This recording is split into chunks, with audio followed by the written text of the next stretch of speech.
All right, here we go. Boosie, welcome back to Vlad TV. What's up, man?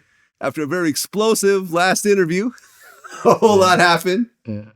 To no surprise. Right. So we got to talk about that first. Okay, so let's get into it. Our last interview, I brought up that T.I. had done a podcast where in the interview, he said that he told on his dead cousin in order to get out of a gun charge. Now, before you and I did this interview, did you and I talk about the situation at all? Mm-hmm. No. I had no idea what your answer was going to be. I didn't cut out any footage. This was really kind of a surprise in terms of how it's not a surprise, but it was a surprise because I really didn't know how you were going to answer it. So when I brought up the question and said, hey, are you aware of this interview? You said yes. And I said, okay, is the joint album still on? And you said, absolutely not. With the T.I. situation, if he did that, you're a fucking rat too. I don't spare no motherfucking body. Because if you doing anything wrong, you doing anything criminal-wise, and you cooperate with law enforcement to get you out of trouble, that means you're cooperating. That means you're a rat. And that created shockwaves through the whole hip-hop industry and so forth. Now, after the dust settled a little bit, from what I understand, you and T.I. got on the phone. Yeah. Tell me how it went. It just went like two bosses of Hamlet, man. Like, first of all, like, we got kids who love each other, dog. And first you went agreeing, and we was going back and forth. And, he spoke how he felt, I spoke how I felt. And he felt me, and I felt him. And, I gave him an apology. You apologized? Yeah, I gave him an apology, because after we kept going back and forth, the things he was doing for me in my life at the time, I kind of felt bad. I kind of felt bad. He was, he was doing some real shit, helping me in a lot of ways. But I still told him I stand on what I stand on. And when he explained it to me, we got by it, man.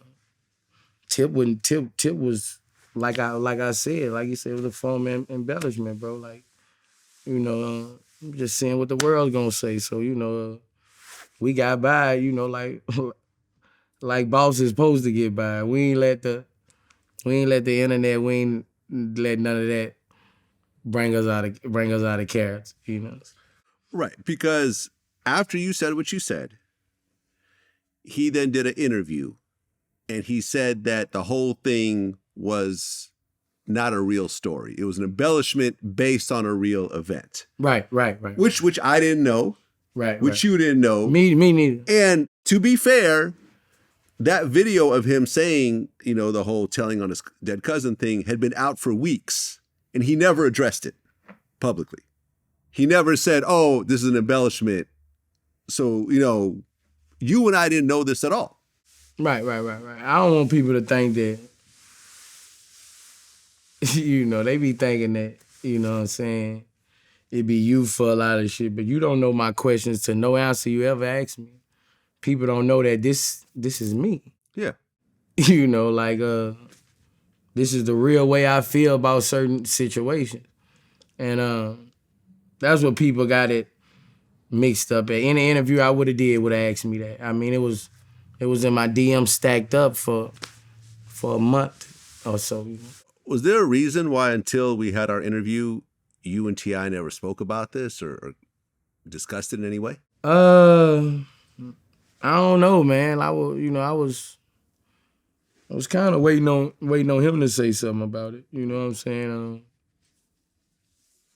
But also I felt I could have called him too, but I ain't know, like I told him, I ain't know what to say, bro. I was, if that was true, that's how I felt about that situation, and that would have fucked up everything. Right. And from what I understand, when you guys talked, he was blaming me for the situation as well. Somewhat. Right. Yeah, somewhat. Yeah, Somewhat. he even did an interview where he called Vlad TV a divisive platform, and I'm known to do this type of stuff. And man, listen, T.I. could feel how he feels. I haven't interviewed T.I. in 10 years. Me and him don't have any sort of real connection anymore. He's invited to the show if he ever wants to come. Me and you and even talked about both you guys coming when the joint Tip album. ain't coming to this show. Okay, it is what it is. I'm not holding my breath. Yeah. But right, like I said, I don't have a relationship with T.I. either. So it's not like me and him communicated beforehand and I knew something or nothing like that. I don't know T.I. at all. I know you.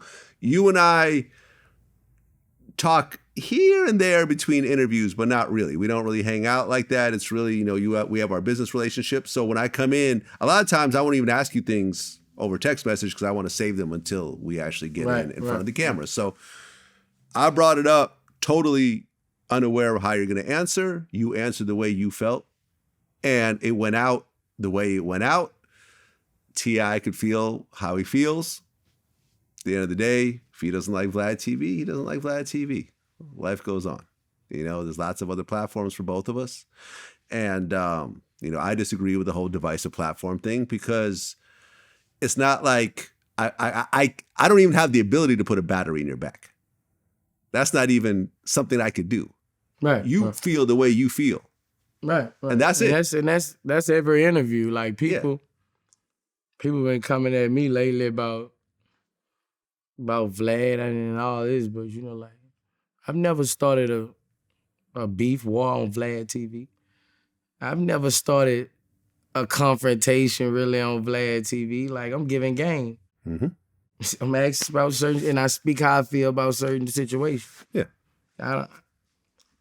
I don't like how people, drag me and you down. I've been getting a lot of backlash lately. Comes to territory.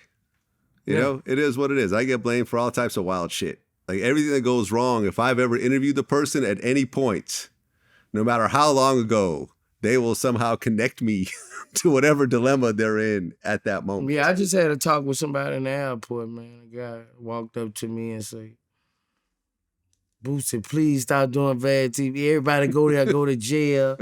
Woo. I say, everybody sign the Empire die. So we gonna have picks and chooses. Right. Exactly. I mean, listen, I've been getting this from day one. That's what me being a stand-up guy, and that's what people. I'm a man. Yeah. I don't care what nobody has done to anybody else. I never judge. I judge on what me in a relationship I have with a man. Yes, correct. No one could ever tell me something bad about Boosie that I will translate into our relationship. Yeah. Can't do it. We go back way too far. At the end of the day, you and I have had a business relationship that goes back.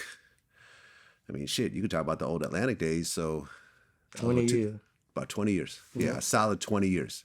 And throughout those 20 years, you and I have been 100 with each other. Yep. We've had some disagreements here and there, and we sat down and they got worked out right there on the phone. It never went beyond that phone call. Right.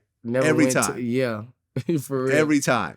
Yeah. Every time. And that says a lot for 2 decades. Yeah. You know what I'm saying? 2 people who are in the media who who are constantly call an attorney who ain't got. No. That's crazy. Never. Like, bro. Never. There's never been a money dispute. There's never been a topic dispute. If there is something that bothers you about something, you'll call me and I'll take care of it. If I ever have a problem, I'll call you, you take care of it. And that's how it is. So the question is, you announced last time that the joint project is off. Yeah. Is the joint project back on? The reality show, we in works with that right now. Okay. So we probably gonna follow up with the joint project. Okay, so first the reality show, and then the joint first album. the reality show, because that's already. Yeah. Yeah, so we ain't talked about dropping the album yet, but I want to drop it. That's why I was kind of pissed about the situation, because I was right.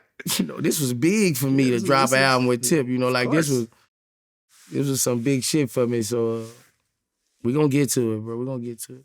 Okay. And the thing is that everyone thought that you guys had beef until that airplane, the airport photo came out. But I'd already known that you guys had already talked. Yeah. So it was a St. Louis airport? Did you guys run into each other? I'm not sure. We've been on a few shows together. Okay. Right. But I remember there's a picture of you guys talking at the airport and people thought, oh, okay, finally T.I. and Boosie have talked. But you guys had already talked beforehand. Yeah. So when you guys ran into each other. When we was in St. Louis, we was talking about some big old money. Right. We was talking about some big old money, like some real money, Exactly. So by the time that photo came out, everything had already been cleared up. You guys were already good. And honestly, I'm happy about that. Yeah. I'm happy that you guys worked out. I was looking forward to that album. Regardless of what T.I. thinks about me, I respect T.I. as an artist. I'm a fan of his music. I'm a fan of, some of the social stances that he took. I've interviewed him before, at one of his video shoots. There are other interviews that have been on Vlad TV. And like I said, on my side, no beef, no problems. If he feels a certain type of way about Vlad TV, that's totally his right. You know what I'm saying? Maybe at some point he'll change his mind. Maybe at some point he won't. It is what it is. But I'm happy that this is done. And like I said, I'm now promoting the same way that we talked about last time, how you felt. I am now starting off the interview and promoting the fact that you guys got back together and it's all good. And you know what I'm saying? It was a disagreement. It was, and I understand why there was a disagreement. Right. There's a reason for the disagreement. Right. You know what I'm saying? Business. Exactly. That's what it is. Now, before I say this, I want to say I fuck with Webby. I met you on the same day that I met Webby. I did the interview with y'all. Me and Webby have done a bunch of shit over the years. Make Sure Power Summit, we ran around with cameras and everything else like that. I've interviewed him multiple times. I sincerely love the dude. But this picture came out. And the internet had a field day with this picture. You know what I'm talking about, right? Yeah. Like the half shirt almost looks like a bra in a way. Yeah. What'd you think about that photo? Players fuck up. Players fuck up all the time. I was pissed. Yeah, my dog had, players fuck up. He was showing his tattoo, bro. I just argued with a nigga at the store. I said, man, get the fuck on, nigga. Boosie whip, nigga, you get the fuck on, nigga. He players fuck up. They got my dog bad. He was showing his tattoo, man. It's bad. Man, bro, hey, bro. I get more backlash than this nigga, bro. Like, bro, players fuck up. That players fuck up. That's what happened. The man showing his tattoo. We don't play that whole shit. Boosie and Web ain't known for no whole shit. We don't play all that new generation shit. You're telling me you were getting more flack than he was. Bruh.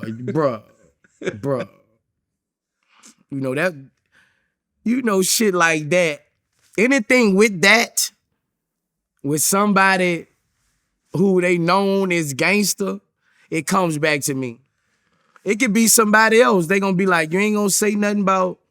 So when it was Webby, bro, my phone, I had to turn my phone off. You had to turn the whole phone off. I was pissed off, bro. He just slipped, bro. He slipped. Okay, I see what you're saying. So he was just basically trying to show. He was showing himself. He do that every concert. Every concert he do that, bro. I don't know why the fuck they took the picture like that. Yeah, because he's wearing the fur around it, so it's just, his underwear is showing. I mean, I get it. That man a G, man. I get it.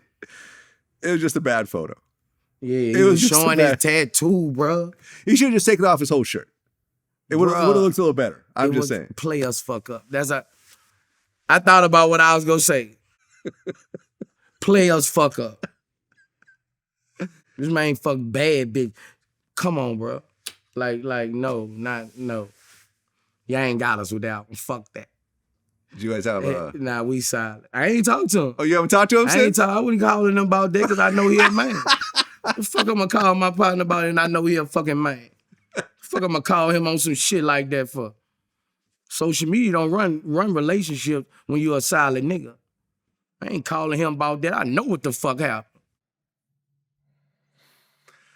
Yeah. I mean, he basically said, quit playing on the internet. And, he basically said, I just want to know why y'all don't repost, double post when I tell the kids to stay in school and you can be whatever you want to be, the positive things about life, because that's what I represent. Savage life, because I done been through it all. You heard. Hey, man, listen. Webby knows that shit like that is going to spread faster than telling kids to stay in school. He knows that. He's been in the game for 20 years at this point. He knows how the internet works. At the end of the day, I just, I'm sure he thought it was kind of a funny photo as well, when it all is said and done. But that's how the internet work. You do some shit like that. Yeah. They come for you, bro. But they ain't going to post no positive shit you do. No. Never. They won't. They never post no positive shit. No. That ain't what sell. Yeah. They don't post no positive shit we do. Never did, not Boosie and Webby. Well, I mean, let me tell you, Webby, I love you, man. You and I go back 20 years, and it's always been 100. Matter of fact, it's about time you get back on Vlad TV. It's been too long. Yeah, it's been too long. Talk some shit on here. Yeah, come on back and talk some shit. We film. I'm sure you come to Atlanta where we film. Yeah. I'm sure you come to Miami. I'm sure you come to Houston, L.A., even New York. My crib and do it. Oh, there you go. Yeah. There you go. I'll fly down to Atlanta. We'll do it in person. Okay, so let's talk about what's happening right now. Well, first of all, Gervonta Tank Davis. I called the fight. You called it. Bro, I missed out on $1 million. Didn't you say the 7th round? I said the 7th-round body shot. Bro, this 30 minutes for it. This the first. This for the fight started. I called it, bro. I'm getting chills. I called it, bro. I swear to God, I called it, bro. If I would have put 10,000 on that, bro, God damn. What can you actually bet on a specific round for boxing? I just know if I would have betted on that, bro. Like, yeah, you could bet on the round. You could bet on anything. No. What I'm saying is that do you get a different, are like the odds different? But can you actually say, I want to win, but in this particular round, and then the odds are different? Because, for example, Drake, he had posted this. He bet $1 million on Tank, but the payday was $1,380,000. You see what I'm saying? Meaning that the odds were so heavily. Nah, that's not what you betting on. You betting on the round, and it's like they have James Harden. That's a whole different bet. That's like James Harden gonna score over 20 points. Yeah. You see what I'm saying? Oh, so you could have really cashed out. That could have been like 10-1 odds or something like that. You could have made. Bro, if you bet 10, you would have made 100. Bro, I would have made some money. Bro. I felt it. I knew it was gonna knock his ass. I've interviewed Tank before. I've always thought that he was a beast. I mean, even back then, we're talking about, comparing him to a young Mike Tyson. I mean, he has the same type of build, and I feel like he has the same type of movement. Like when you see him in the ring, it kind of reminds me. Yeah. When he duck low. Yeah, exactly. You see what I'm saying? Like the way he's kind of short and stocky, but also the way he moves, it's like, this is like a young Mike right here. Yeah. Young Iron Mike. So yeah, I was assuming he was going to win. They were talking a lot of shit though beforehand. Nah, that'd be just to sell a fight. I wouldn't convince. Cause I saw when that boy hit him with that left and he went down. Oh, yeah. I was like, nah, he can't take a Gervonta left. Yeah. I knew if that left hit him, he was done. Oh yeah, no. The post-fight, they're even talking about how Gervonta basically said that he pretty much knew all his moves and was already on top of it. Nothing really surprised him and everything else like that. Now Garcia said, I guess there was a spy in his camp. You heard about this? Yeah, I heard him say that. So there was a mole in his camp that was giving information. You don't say anything, get a rematch. Don't sit your head down, son. Any nigga say anything to get a rematch. I had salt my trainer was on liquor. Nigga say anything to get a rematch. Come on, take your fucking licks, man. Go on, get the fuck on. I mean, you can't even say that it was close. Bro, that body shot was like he hit him and he fell like 30 seconds later. That body shot just hit him in the soul. Like, remember, because when he hit him, he was still up, and then he took a knee. And that knee, he never came off that knee. I think he can sell a fight Ryan Garcia, but from me watching him box, man, he ain't even top 5 in that weight class. Well, I mean, Tank gave him his props. He said that he was one of the best that he fought and stuff like that. I mean, but it seems like that's the one thing I like. Pitbull fought Tank way better than him. Pitbull would beat Garcia. Okay, I can see that. Pitbull would beat Garcia. I can see that. I think it was dope though, because remember they made that bet where they put up their purses. Yeah. Remember on Instagram Live with Kai Cenat, I think? Yeah.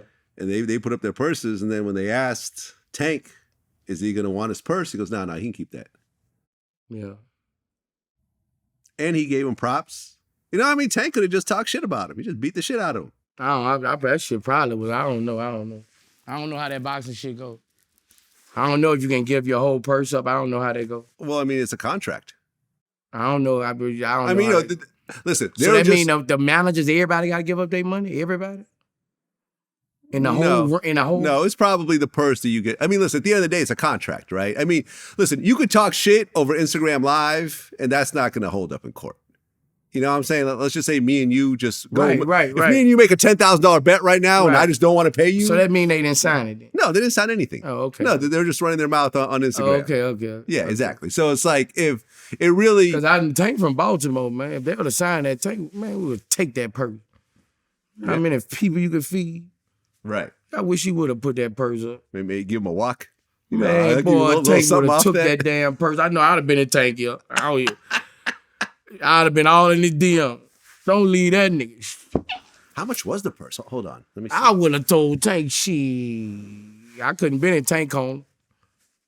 Shit, I told Tank, we nigga, you know how it is. $2.5 million. That what Garcia got? Yes. 2.5 million. 2.5. 2.5 million. Okay, yeah. To be exact, the guarantee purse was 2.5 million, but the payout was going to be higher because he also had a 50% stake in the pay-per-view numbers. So really, we're talking about maybe 7 million. 7 million. I would have took it. Lord Jesus Christ. Lord Jesus Christ. Oh, Lord. You know how many apartments in Baltimore he could have bought? Oh, he could have fixed up here. Oh, Lord Jesus Christ. That was, bro. I got to tell my partners that. Cause last night we in the spot smoking and shit. All them think Javante took his purse. No. In the post-fight press conference, a lady asked, and he goes, nah, he can keep that. He can keep that. Javante a good nigga. He gonna get some blessings. Yeah. He a good nigga. He's a class act. He a good nigga. He told Garcia that he was a great opponent. You know what I'm saying? They were cool. As much shit as they talked beforehand, he could have kept talking shit. But he gave his props, let him keep millions of dollars. That shit about a check, bro. That shit, bro. Like you just a good dude. Yeah, listen, I like the guy. I'm a good dude too, but I wouldn't have gave him shit. I would have kept it all. I'd have took the purse, the strap, the bag, the emblem on that motherfucker. The bag the purse came in, the tags. The receipt. Now I ordered up all the SUVs in the whole city so he couldn't get a ride. Oh, I'd have played it. I'd have played it wrong. Oh man. Well, hell of a fight. Yeah. Hell of a fight. Yeah. We'll see. We'll see where Tank goes with this, man. I'm looking forward. I mean, I think we finally got a Tank on top, bro. Like Tank on top. Bro. We finally got an I got a exciting song boxer. I made for him. I was gonna drop it the other night, but it wouldn't mix. It's called Tank. Yeah, I had made a song for him like a couple months ago. Yeah, I mean, he had Chief Keef walk him out. Yeah. To I guess he walked him out to Love Sosa, but I guess Chief Keef wanted him to do a Finito. Oh, okay. And he said he would have been, and he said nah. He would have beat his ass worse. Showtime probably said that. Oh yeah, probably. Yeah. Okay. Well, right now, by the time this comes out, we're gonna hear the verdict, I think. But Praz from the Fugees, his case just went to the jury. Do you know about this? I just heard what 50 Cent said about him. I saw that. Okay, so here's the backstory. I know Pras. I interviewed him a while back. I've interviewed him multiple times, actually. And basically, he was mixed up with this dude from Malaysia that stole billions of dollars from the government. He then took that money and funneled it through, allegedly through Pras and other things. Like, for example, the movie Wolf of Wall Street. You heard of that? Yeah. That same dude financed that movie. Oh, yeah? He put up all the money for that movie. And he actually, what's his name? Leonardo DiCaprio. He gave DiCaprio a Picasso painting that was worth like tens of millions of dollars as payment. So he paid him in paint for Wolf of Wall Street? Well, yeah. And he financed the whole movie overall. He was trying to get a photo with Obama, and he gave Pras like $20 million for the photo. We finally got the photo. At first, the Obama administration said no. Then eventually they ended up getting a photo at a Christmas party or something like that. There's also accusations that Pras donated to the Obama campaign, which you talked about in our interview. They're saying that came through that guy as well. He tried to get the Trump administration to drop these charges against this Chinese businessman. So now he's being accused of being an agent for China and all this other type of shit. The crazy part about all this is, based on all the reports, was that Pras could have just given back almost all the money and walked away. No charges, just give back the money, we're good. He tried to keep the money, so a superseding federal indictment ended up hitting him. And now he's facing 20 years. And according to reports, and this is what you're probably talking about with the 50 Cent shit, Pras took the stand and admitted that he went to the feds and reported some of this stuff and was working with the feds and so forth. What do you think? I mean, I don't really think nothing about it. It's just a worldwide movement, bro. It's a worldwide movement of rats. And it's turning out the industry, the music industry is full of them, bro. Oh, yeah. And, there's more rats in the music industry than in the streets, because I think they don't want to lose it. You need to ask everybody, every rapper come on this show. If you ain't, would you take a chance of losing it? I'll tell. They don't want to lose this lifestyle. They don't want to lose the women.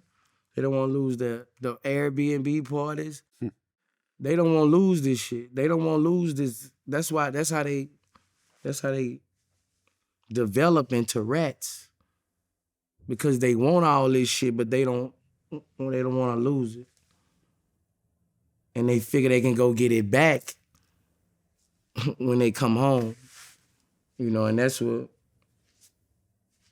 they don't want to lose this lifestyle, bro. People gotta understand you're in jail because God put you there. That's why you're in jail. Like, you're in jail because you getting learned the lesson. You know what I'm saying? And when you stopping God lesson by telling, by being a rat, you stopping God lesson by telling. He's teaching you a lesson by putting you there. What you have done, it might be for that crime, and it might be for the crime they got you on, but you're in there for other things you have done in life. So that's why most of the time, this is how I feel about situations. That's why most of the times when those snitches, whatever they do, they end up dying, deaths. They end up living horrible lives. God don't sleep, bro. Like I said, the people who supporting rats don't give a fuck about children. Those children suffer when you rat on that fucking family and that daddy. That child grows up without a daddy, that child grows up without a mother. So anybody supporting fucking rats, they don't give a fuck about a kid. Because that kid, fuck all the convict who what he did. that kid suffers from not having his daddy or mama. That's what people forgot about with these rats. I tell, and you'll leave that fucking them 5 children in that motherfucking hood with nothing. You won't take their father from. You got caught. When you get caught, it's called take your lick. God is you going there for a reason. Fuck if you ain't did that, you did something else. And that's how I go, bro. And they don't want to leave this lifestyle, you know, and that's why I think, 90% of rappers are rats. They still got some solid motherfuckers, bro, but it's fucked up. Nigga ain't leaving that lifestyle, especially the bigger they get. Well, something, let me touch on that for a second. You think 90% of rappers cooperate? I would say because not every rapper. I would say 75% if they caught a murder charge and they didn't do it, and it was on somebody else, they were rats. Okay, if it wasn't them that did it, but they have a chance to get out of it, they were rats. They would not lead this. They would not be Boosie. They were fucking rat. And they know what they would say? Cause I ain't do it. That's what they would say. I ain't do it. They ain't gangsters. I'm sure that's what Gunna I'm not says. a gangster, I'm a businessman. I'm sure Gunna says that. Gunna said, hey, I ain't no gangster, I ain't no gang leader. My mama don't like when I say I'm a businessman.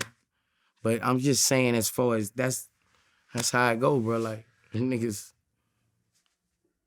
that's just how I go. I don't trust nobody who will tell on me because anybody who will tell on you will kill you. That's how I feel. If you tell on me, I feel like I'm already scarred by things in my life. I feel like if me and you in the room, in the room, nobody there, and I'm counting about $700,000. Nobody there. I can't trust you not to blow my brains out. If you done told on me. You don't care about my family. You don't care about my children. You know I'm going to do heavy prison time. So it might take you there. Your heart is not for me to win. It might, if I'm counting that money, something might get into you to blow my fucking brains out. How can you trust anything, bro? It's crazy, bro. That's how I feel. A lot of people might not feel about it, but that's how I feel. How many times have you been told on? By someone you knew? Probably twice. Twice. Did either one of those lead to convictions? No. Thank God. No. Okay, so all my convictions are. Oh, yes, it did. Yes, it did. Yes, it did. Yes, it did. Yes. Can you talk about it? I don't want to put under the Fair enough. But this is probably why it hits you a little bit deeper than everyone else. Yeah. You've gotten told on that led. How long was the conviction?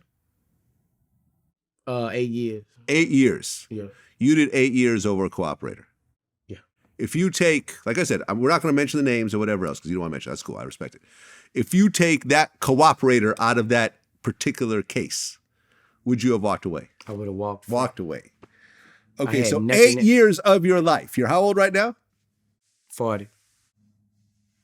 1/5 of your life was taken away because someone cooperated. Yeah.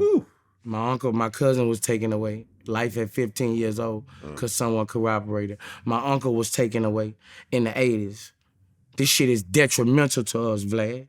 A rat is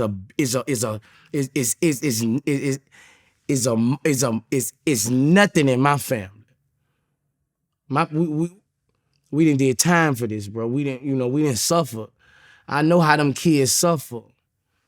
And people don't understand that I was on death row, finna get a needle in my fucking arm because of rat, bro. Yeah. How you expect me to have anything to say good about a rat? At the height of my career. Yeah. You know, like, come on, bro. Like, Do you think, okay, because you were in jail for 8 years total, right? no, I was in jail for 5.5, like 5 years. Okay, but you told me you did 8 years. No, I got 8 years for the charge, so I had to do eight. parole. Okay, got it. I had to come home Okay, and do. so you lost 1/8 of your life, Yeah. more or less. Yeah. And I had to do parole on that conviction. Exactly. 4 year, 5 year parole when I got out. When you look at where your career is right now, if you didn't have to sit down for 5.5 years, do you think you'd be farther along? Hell yeah. I'd be rich as fuck. Right, because you lost your house. While I you were lost locked up. everything. You lost everything. I lost everything. I lost my house. I lost everything. I came back with nothing. So, you know, if I had what I had and another 5 years Yeah. with my hustle, bro. Yeah, right. Just if you look at the house alone, if you look at the appreciation of property and stuff like that. What I done did in 8 years, motherfuckers ain't doing it. Yeah. I done made a way for my family. You know? Well, let's get back to the Pros case for a second. So Kyrie Irving, he actually just tweeted about this. He said, a whole FBI informant was in the Fugees for that long? Got me wondering how many more informants are in the entertainment media politics silently destroying revolutionary movements from the inside. No matter what, I got to stay. No matter what, I got to stay poised and aware of who I am around. Now I see why Miss Lauryn Hill and countless others had to retire or disappear from their craft without anyone understanding why. So all y'all revolutionary elders and ancestors who saw the writing on the wall and got free, we need you now more than ever. Now, to be fair, the Fugees broke up way before any of this Pros shit happened. So, you know, Kyrie doesn't always get his facts fully aligned.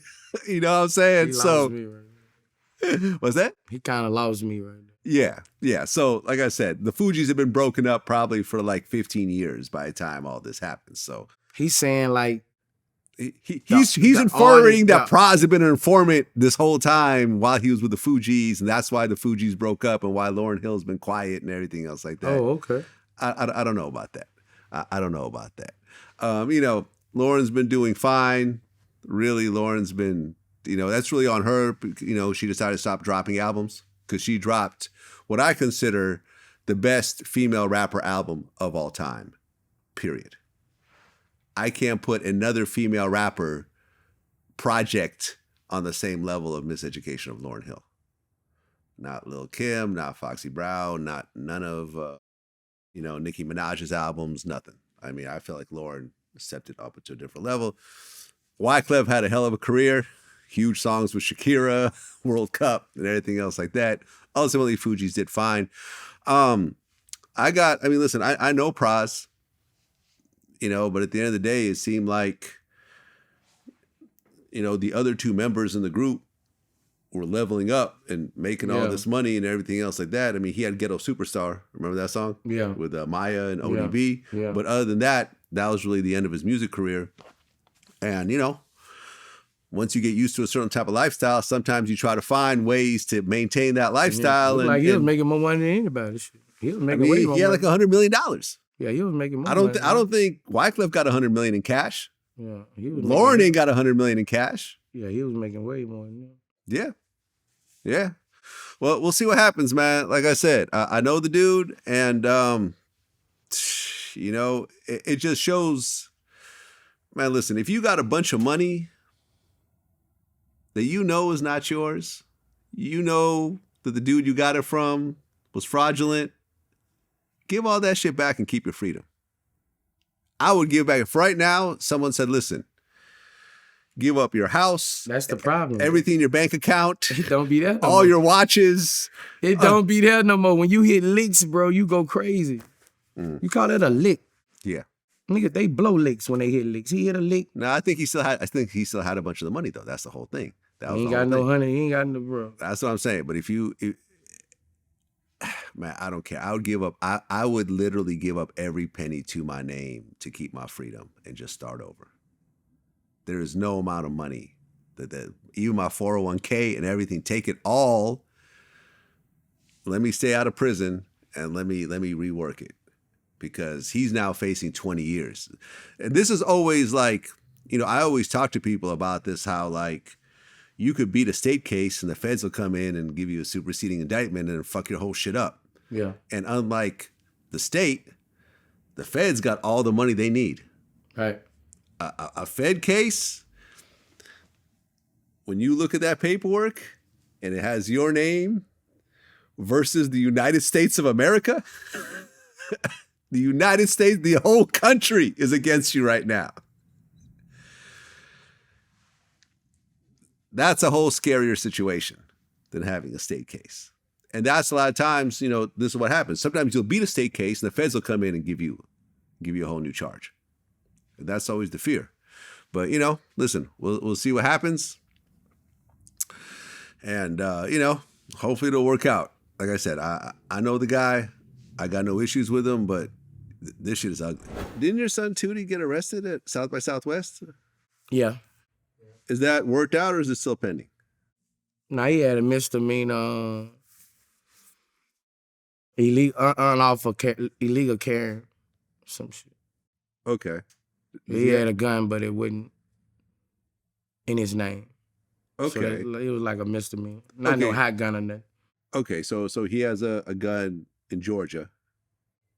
Nah, he had a gun. He had a legal gun on him. That's what I'm saying. Not in his name. Oh, okay. Oh, someone else's. Yeah. Okay. So, when you do that, they give you like lawful carrying. He ain't no convicted felon. It's like an unlawful carrying charge. Luckily, it's in Texas, because in California or New York, it would have been a whole different ballgame. Yeah. Texas is like, they give out guns like flyers over there. So, Yeah, man. Then this happened What? the day of Boosie badge, bro. So Oh. this was just crazy, bro. What? Didn't he claim he got snitched on? Nah, I don't know what the fuck he was talking about on the thing. He's saying they was hating on him. I made him take that shit, bro. He told me, I say, I just got, bro, then, man, I had to do all kind of shit to get him out of jail, bro. What do you mean? Like, man, I had to do some shit, bro. Okay. Trader Truth helped me, man. Okay. Shout out to Trader Truth. King called me every damn 30 minutes. Oh, T.I. son? Yeah, bro. So we was Okay. just, Were they together when they got arrested? nah, Oh, okay. they wasn't together, but about 4-5 on went to jail. Was that the first time the Tootie got arrested? Yeah. I was, bro. Then, man, bro, I cursed him out on the phone, bro. Shit was crazy, bro. This motherfucker, bro. I say, bro, you don't want to go to jail. This motherfucker called me, Daddy, come get me. I'm like, it's Saturday. The judge was not working. The judge. I say, it's fucking, what you want me to do? Break you out? Dad, get a helicopter. Get a helicopter. And He say, I'm talking to inmates right now. They say a judge can come at nighttime. And I'm like, oh, man. You really gonna leave me in this bitch? I'm like, boy, I'm gonna fuck you up when you get out. You talking shit? I'm like, nigga, talk shit now. I'm gonna fuck you up when you get out. I'll go fuck that nigga up when he got out, man. what'd you do when he got out? Nothing, I ain't doing it. He say, Dad, I'm so. As soon as he saw, he say, I'm Dad, I'm sorry, Dad. I'm sorry I was talking to you like that, Dad. I'm sorry, Dad. He apologized. Okay, is this the first time one of your kids has gotten arrested, period? How did that feel as a father? Because my heart was just, because you have you gone, know how I'm thinking, and it's South by Southwest. Mm. You know how many people in jail? Yeah. It might take a while. Yeah. I'm like, this South by Southwest weekend, so I got him out. I Okay. had to pay a bag, but I got him out. How much did it cost you? Can you say? I can't say, but he was out He on was a out. Saturday. Okay. Oh, he got out on a Saturday. Oh, okay. He got out. He went Friday, got out Saturday night. Okay. I mean, you have But gone... he still didn't come to Boosie badge. Why? He waited for his homies to get out of jail. That's commendable. But I was pissed. Yeah. Because I wanted you at Boosie badge. How you think I felt? I done got you out of fucking jail. You waiting for now your you friends. wait for the homies. Little nigga make you pull all your hair out. He waiting for the homies. He waiting for us. He ain't leaving his partner. Oh, Jesus Christ. I mean, look, you've gone far and beyond to make sure your kids don't follow your footsteps and get locked up and stuff like that. Mm. And now your son gets locked up over something that honestly could have been avoidable. Yeah. You could say, oh, it's their profiling or whatever, but at the end of the day, he had the gun on him. Number one, why is your son, once you spoke to him, what was the explanation for having a gun on him? Man, I keep guns around, but he had too many guns around. I had somebody riding with him Okay. with a gun Okay. who's my age. Who's legally could carry Yeah, I had in Texas. I had somebody. Okay, so what's the problem then? It was too many guns. Okay. He had like 5 guns in the car, so there was a lot of guns. So you know how it go. Shit, everybody finna roll. You know how that shit go. Yeah, man. I have, when I roll, I have one security. They are armed. Usually they're retired or active police, just so I know that everything is done. I know you don't like police, but I don't have a problem with it. So, what I'm saying? Like, I feel like, okay, I'm here for my personal protection. If anything goes wrong, I got the damn police department behind me. Once that badge comes out, motherfuckers ain't going to try to, they might fight your regular security, but they're not going to fight. I remember I was just in New York. I did a bunch of interviews, and I remember my security was telling me, he pointed out that NYPD is the biggest police force in America. Yeah. You know what I'm saying? So I figured, like, look, I got one dude, he's armed. Obviously anything could happen, but I don't need a bunch of dudes with me with a bunch of guns and everything else like that, because then once, these types of problems arise. Right. You see what I'm saying? Right. So hopefully Tootie learned his lesson. Yeah. And I got on them, but man, you gotta learn from your mistakes, bro. When people get grown, that's what make you better as a man. That's what grow you up. The mistakes you make gonna make you a better person, or you're gonna be a dummy. So Yes. That's what changed me. The mistakes I made. That's what make you smarter. That's what make you richer. That's what make you more wiser from the mistakes you made. But what they say, a wise man learns from other people's mistakes, and a non-wise man has to learn from his own. He don't want to go back to jail. So yeah, that's what I'm saying. He saw his dad. That motherfucker, he got right. Scared straight. Yeah, he got right.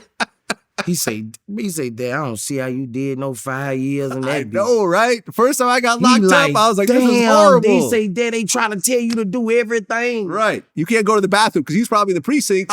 He like, Dad, I'm like, Dad, I don't see how you did it, bro. He said, man, he felt sorry for me being in jail that long. Yeah.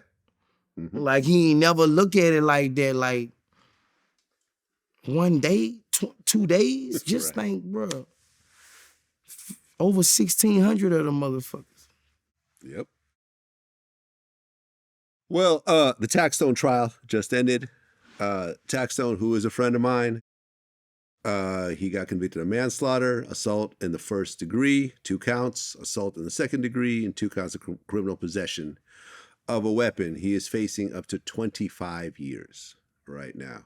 He has served 6 already off of a federal gun charge that he pled guilty to. And that shit fucked me up. Because that's been my man the whole time that he's been in the podcast game. He was a regular on my show. I did his last interview before he got locked up. He had already been out for like a year. I mean, not out, but the incident happened a year before, so it didn't look like anything was going to happen. And then ultimately he got locked up and he had been sitting in jail for 6 years. You know about this case at all? Yeah, I was looking at it on this. It fucked me up. I used to fuck with Troy about. I mean, not fuck with him, but I talked to him every now and then or something. We was fucking cousins. It fucked me up. I get fucked up every month. Troy Ave took the stand. I know what the fuck he did. I know that's why I was fucked up. Mm-hmm. I didn't see that coming. I was fucked up. Yeah. And you don't have to ask me what he is. You do not. I know the answer. You do not. You know what the funny part was to me about that? I was fucking with bro, that shit. Niggas don't. Let me tell you. The day after Troy took the stand, he went on Instagram, posted a picture of Jay-Z on the stand. Who, Jay-Z? Yeah, because Jay-Z had a civil case against, the whole Douce liquor. Okay. So he somehow tried to equate himself getting on the stand in a criminal case. Douce criminal and then Jay-Z civil? and Jay-Z on the stand, basically trying to justify him being... Bro. You nigga be signing up for this shit, and bro, they sign up. We get paid off talking all this gangster shit. We get paid off talking the gangster shit. Us, the rappers, we get paid off talking that gangster shit. Take your fucking lick. When your team win, you win. When your team lose, you lose. Be Kobe, bitch. Don't sink everybody else like, bro, you made money off this shit. Mm-hmm. Take your fucking lick, bro. Take your fucking lick, bro, and people go back to all this ratting shit. Man, listen, Troy's been a punk. He's threatened me over text messages. He's one of these dudes who it took him so long to get on that when he did get on, he was bitter. I don't know his story. I know his story. I've been around him. And what he was doing is once he got a little bit of buzz, he got a crew of dudes around him, one of which was Banger. And whoever he felt disrespected him, he would send Banger to go beat him up. I Love McConan, the gay rapper that was on OVO, said he didn't like Troy freestyling over his beat. Troy's like, oh yeah, we're going to see you when you come to New York. He sent Banger to go beat him up on stage. He was on stage with Ray Shremmerd. The video's out. A journalist that wrote a negative review about Troy got him beat up. Tried to threaten me over text message. I didn't give a fuck about that shit. So he was out there pushing the line, acting like a big bad gangster, and he ran in to one of the dudes that was talking shit about him and sent his man to go fight him. And in the process, his man got killed. And then he goes and cooperates. But he's the one that sent him to go do it. And because of the way the laws, because I remember I was talking to the lawyer and everything else like that. Unfortunately, had this happened in Florida, it would have been stand your ground. But in New York, where you don't have a stand your ground, and in New York, you can't actually bring up the background of a victim who got killed. So they couldn't bring up all the history of this dude beating people up and everything else like that.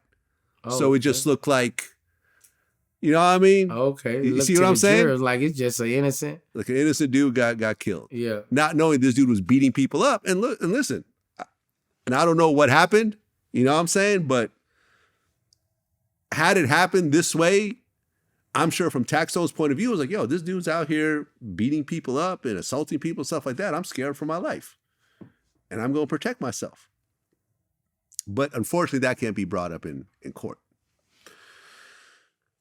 Now he's facing 25 years. The other big problem that happened, and I spoke to his lawyer about this, is that Taxstone had a phone in Rikers. Oh, okay. And they managed to intercept some of the messages on that phone. And in that message, there was some shit that he admitted to that he should not have admitted to. Oh, okay. He just got too comfortable with his phone. Yeah. And, you know, as well as Casanova that was there, you know, made a phone call right after the incident and said, oh, you know, Taxstone just let off. And the dude he was talking to was being watched by the feds, and that phone call was recorded. Damn. And played to the jury. To me, that's crazy. For Casanova to have the background, because Casanova was in jail, and you know, we talked about he was a gangster and everything else like that. I can't imagine witnessing a crime, especially with someone who's my friend, and then calling up someone to tell them about the crime. Oh, Casanova was on the phone? Casanova called somebody and told that dude what had just happened. Oh, and the guy he called, he didn't know his phone was being tapped. Oh, okay. Damn, I'm fed as a motherfucker. All the years the last 20 years you and I know each other, Have me and you ever talked about crimes off camera? Mm. No. And I'm a civilian. You know what I'm saying? Yeah. Listen, me and Tax hung out for a whole year from the time that he got arrested, from the time the incident happened to the time he got arrested. Right when it happened, I called him up. I said, "Are you okay?" He said, "Yeah, cool, that's it." That's it. That's the end of our conversation. I don't want to talk about shit else with you. I don't want nothing in a personal conversation, on a phone call, on a text message, nothing. Are you okay? If you're okay, I never asked him what the fuck happened to this day. But it's a fucked up situation, man. 25 years.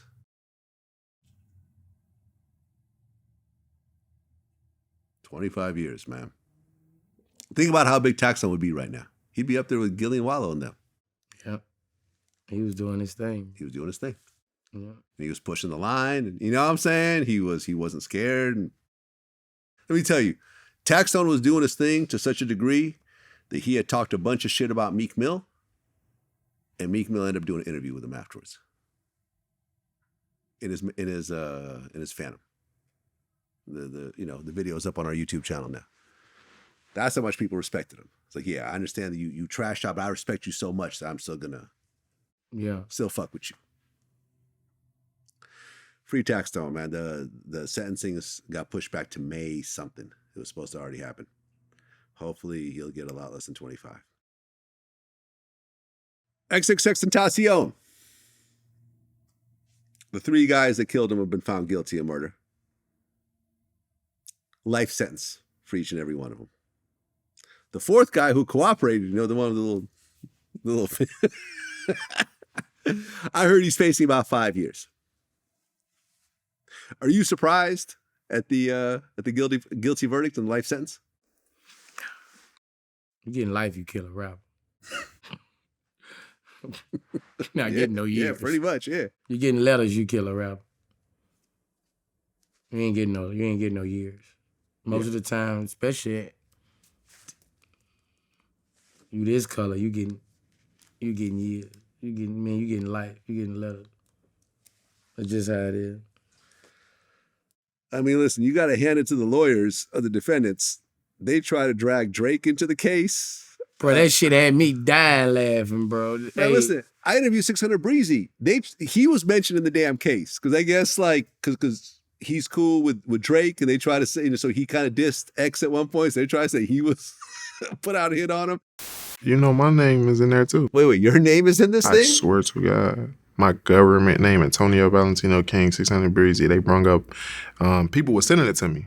So I'm like, what the fuck is going on? I went down there and had words with Triple X before I went to jail. So, he died when I was in jail, so they had no reason to come talk to me. But that defense kept using. What do you mean you had words? What does that mean? So before I went to jail 2017, I was with Drake like this. Yeah. So, I went to Miami looking for Triple X. It's all over the internet. I was looking for him. Yeah, because X was beefing with Drake over claiming Drake stole his style or something, and then whatever. He said something about his mom. He disrespected his mom and shit. So it was just like I went down there on some pay. Drake didn't tell me to do none of that. I just went down there and was like, I still got the DM right now. I'll show you personally a Triple X. And he's like, yeah, my homies just sent you in a club. You need to walk light. Like we was having, you know what I'm saying? Like we was having some shit going on. So I get where they coming from, but they pushing it. Y'all just using whatever y'all got people sitting on the stand telling them like, we don't know Drake, we don't know none of that. That nigga had a lot of money on him and we broke. But they like, no, it's Illuminati, it's something way bigger. Drake did this. They said he sent me down there to pay the contractors. Like I've seen this shit. They're saying you paid off like a hitman to kill XXXTentacion? I went to jail June 2nd, 2017. Okay. He died, 2018? What, later? Academics said that there was a process server that sat in front of his house for 2 months trying to serve him papers for the case because they claim that he somehow knew about it or some shit. Yeah, they was reaching. Oh, they were Plastic Man. They were reaching from across the room. 25. I No, say, man, I know they Life not in prison. finna subpoena no fucking Drake. That shit. that was ridiculous. But remember, after he got the guilty verdict, one of the dudes blew a kiss to the family Oh yeah, I saw that. before the sentencing. I saw that. You know what's crazy to me? They robbed X for $50,000 in cash. 3 of them got $15,000, and then the fourth dude who cooperated later on got $5,000. Life in prison for $15,000. I worked it out. If you live to 65, that's about $300 a year for 40 years. You gonna get less than that in jail. Well, no, that's what I'm saying. You gonna get right. Oh yeah, less than that. Yeah, you'll be working for what, like 10 cents an hour or something like that? 17 cents a hour. 17 cents an hour. Yeah. 8 hours a week. Why do you think? I mean, from your point of 8 hours a view, day. from your point of view, right? Explain to me why someone would rob a high-profile person and expect to get away with it, and be prepared to kill the person in the process, and expect to get away with it. Oh, you just got some niggas, when you in that lifestyle, it's whoever. A lick is a lick. And a rapper is a sweet lick. Because a lot of niggas think rappers ain't gangsters no way. You know what I'm saying? Like, just because you rap, that don't make you a gangster. That's what people think. Real street niggas don't respect a lot of rappers. I mean, I get Real street niggas don't respect rap niggas like that. Right. Unless you like that. Right. I mean, X wasn't a gangster. I don't hope niggas think if you be a gangster, if you be a rapper, that turns you into a gangster just because you rapping gangster. That doesn't make you a gangster. Well, X didn't even rap gangster. Yeah, I know, but I'm just saying. He was an emo rapper, really. He rapped about his feelings and feeling sad. Matter of fact, I think his album was called Sad. You know what I'm saying? He was the first, what I consider is the first real emo rapper. You know what I mean? The one that really, I think, switched rap from braggadocio to actually mental health, crying, being sad. You know what I mean? Most rappers weren't cool with doing all that shit. But like when I'm saying it, like when they in motion, is you hunting. Okay. You're hunting. Any lick you see, you go and get it. You not thinking about the consequences behind it. When you take something, you not really the consequences might flash, but when you take something or do anything, you don't, when it come back as trouble, you didn't think it was gonna come back. I just don't see how anyone would think they would get away with this. You know what I'm saying? Because this is XXXTentacion, I believe, has the most streamed album in Spotify history. Like literally over 1 billion times. 1 billion times people have listened to this album. This is one of the most popular rappers. You could almost say, you know, you might have a problem with this, but people almost say this is like the Tupac of this generation. You know what I'm saying? I know you got your connection to Tupac, but I'm saying, like, in terms of young kids and stuff like that, they really love this guy. This was really their role model. They loved, and he created so many, he almost created a whole genre around him. So not only are you doing life in prison, but think about how many fans of his are going to be locked up with you.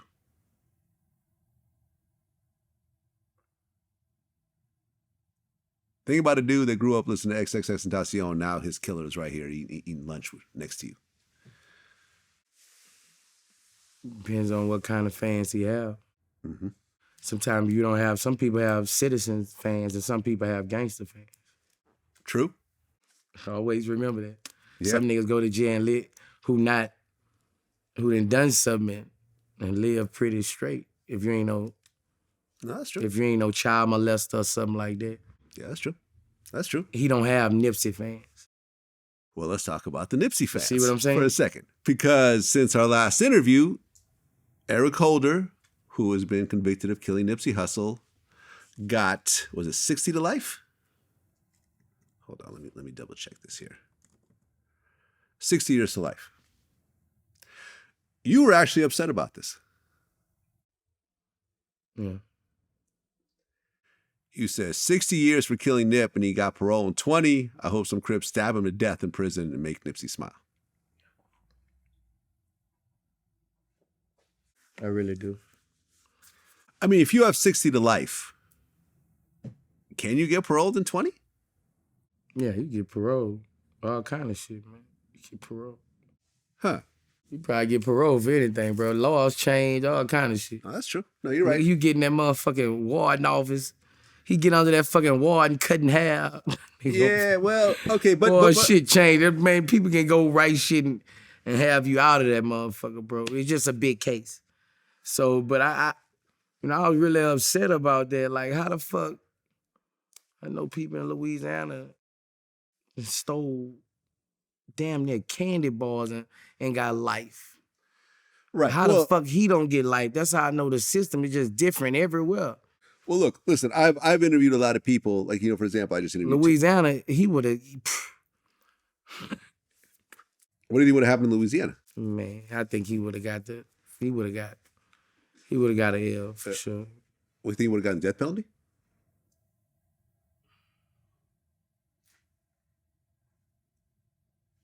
Probably would have got an L for sure. Okay. Listen, I interviewed Tony Lewis. Death penalty really be for motherfuckers they really want death, who they think then caused death. Well, what did he do? He caused death and shot 2 other people. Yeah, but I'm saying in Louisiana he wouldn't have got death because Nipsey black. If in Louisiana, if he was a white artist, he would have got death penalty. Well, but hold on. You were on death row. Yeah. And the people they were accusing you of killing, which you got off of for, Right. What color were they? You heard what I say? Are people who they think committed death. But he committed death. No, I'm talking about as far as me. Okay. Of my situation. Okay.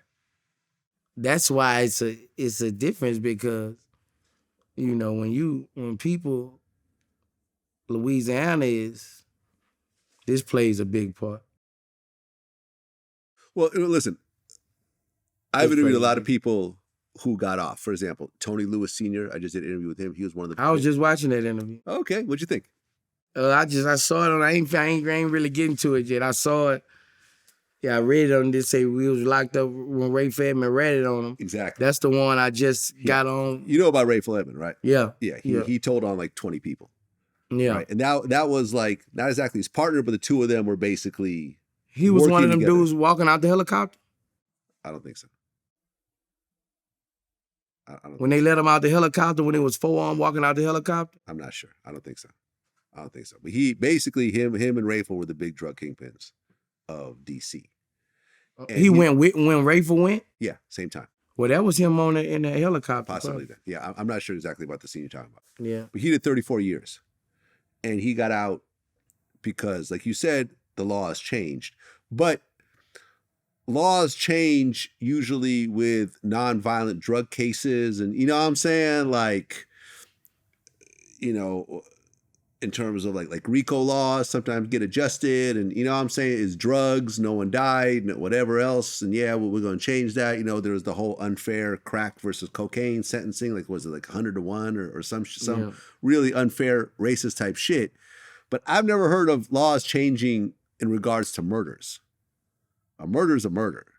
So I've never heard of someone killing someone and then getting off early because of a law changed. I've never heard that. Maybe you have. Statute of limitations. I've heard of plenty of times. Really? Hell yeah. Every day. They coming home right now every day. Okay.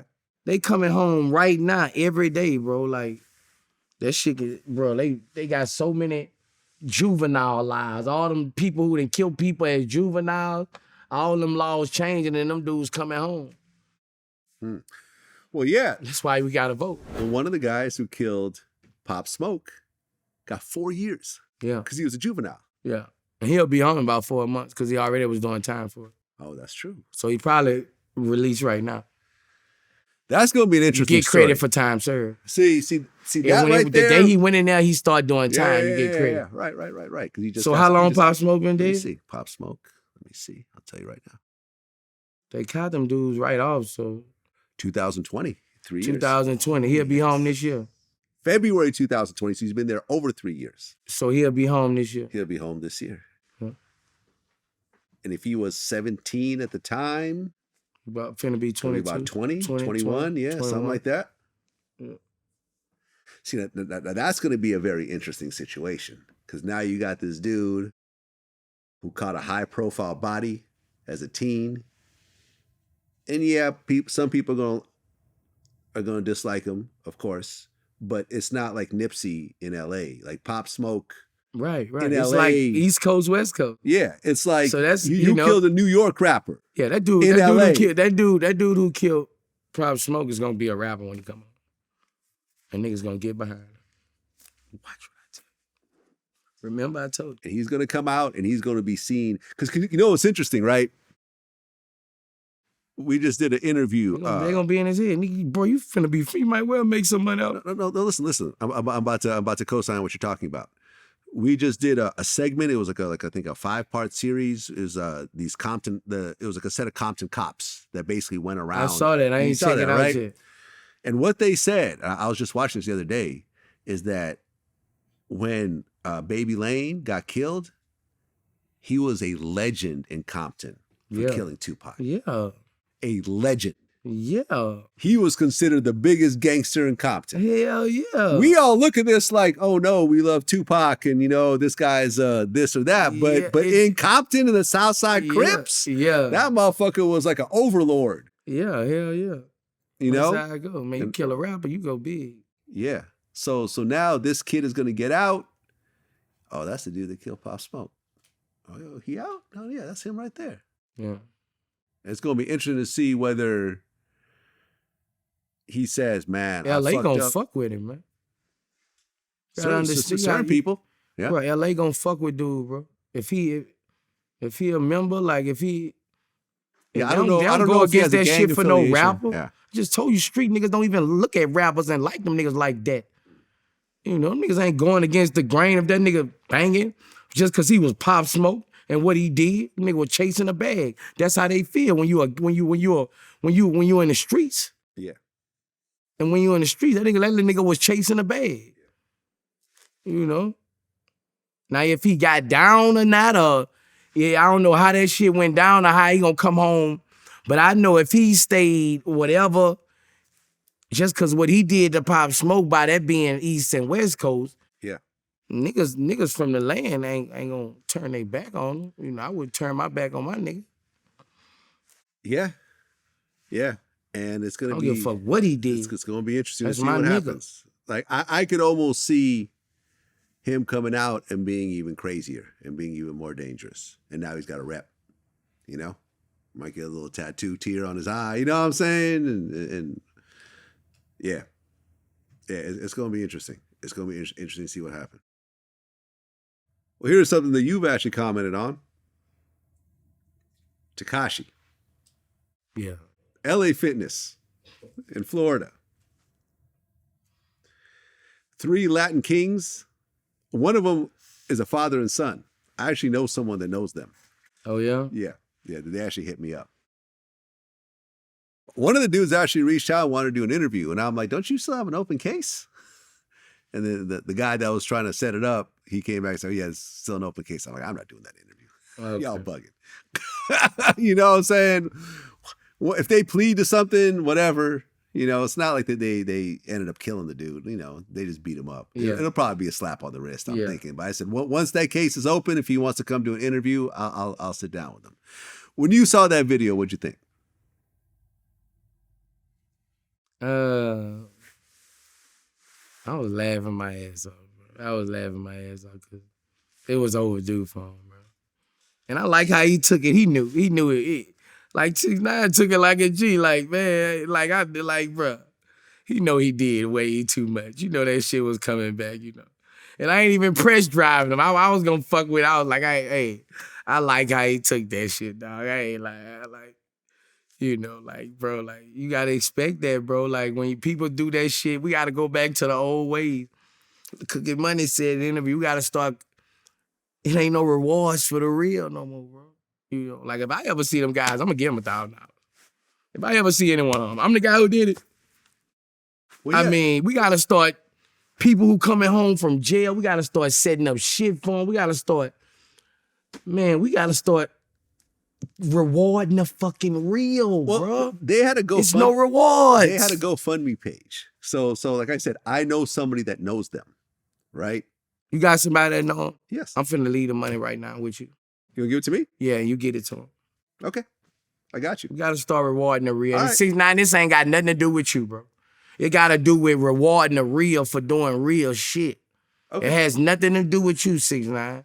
All right. I won't compensate these dudes for being real, bro, All right. for standing on business. If that's what you want to do, you could leave the money with me. I will hand over the entire amount to my man, and they could get it to that person, and it'll be on behalf of Boosie. Right. You know me. I ain't gonna skim off the I top. already know. The 100% will go over to them, because here's the thing. They started a GoFundMe page. And I remember the dude was like, hey, send this to Boosie, because I remember he heard you talking about it. We got to start a GoFundMe. Okay. But then, I told them they needed to start a GoFundMe. Well, here's the thing. The GoFundMe kept getting taken down. Oh, okay. We were about to do I can even show you the text messages. He was like, here's a GoFundMe. And then I'm like, it got taken down. It's like, okay, hold on. Here's another GoFundMe. That got taken down. And then, it was kind of like, all right, we're not going to post a bad link at the end of the day. So they couldn't get the GoFundMe going, because I don't know what GoFundMe rules are or whatever, but clearly GoFundMe wasn't trying to co-sign this and whatever else. But yeah, they're being charged with this. I don't know how serious it is and so forth, but it was just a standard beatdown. It's not like anyone had permanent damage. No one died. No one lost a limb or nothing else like that.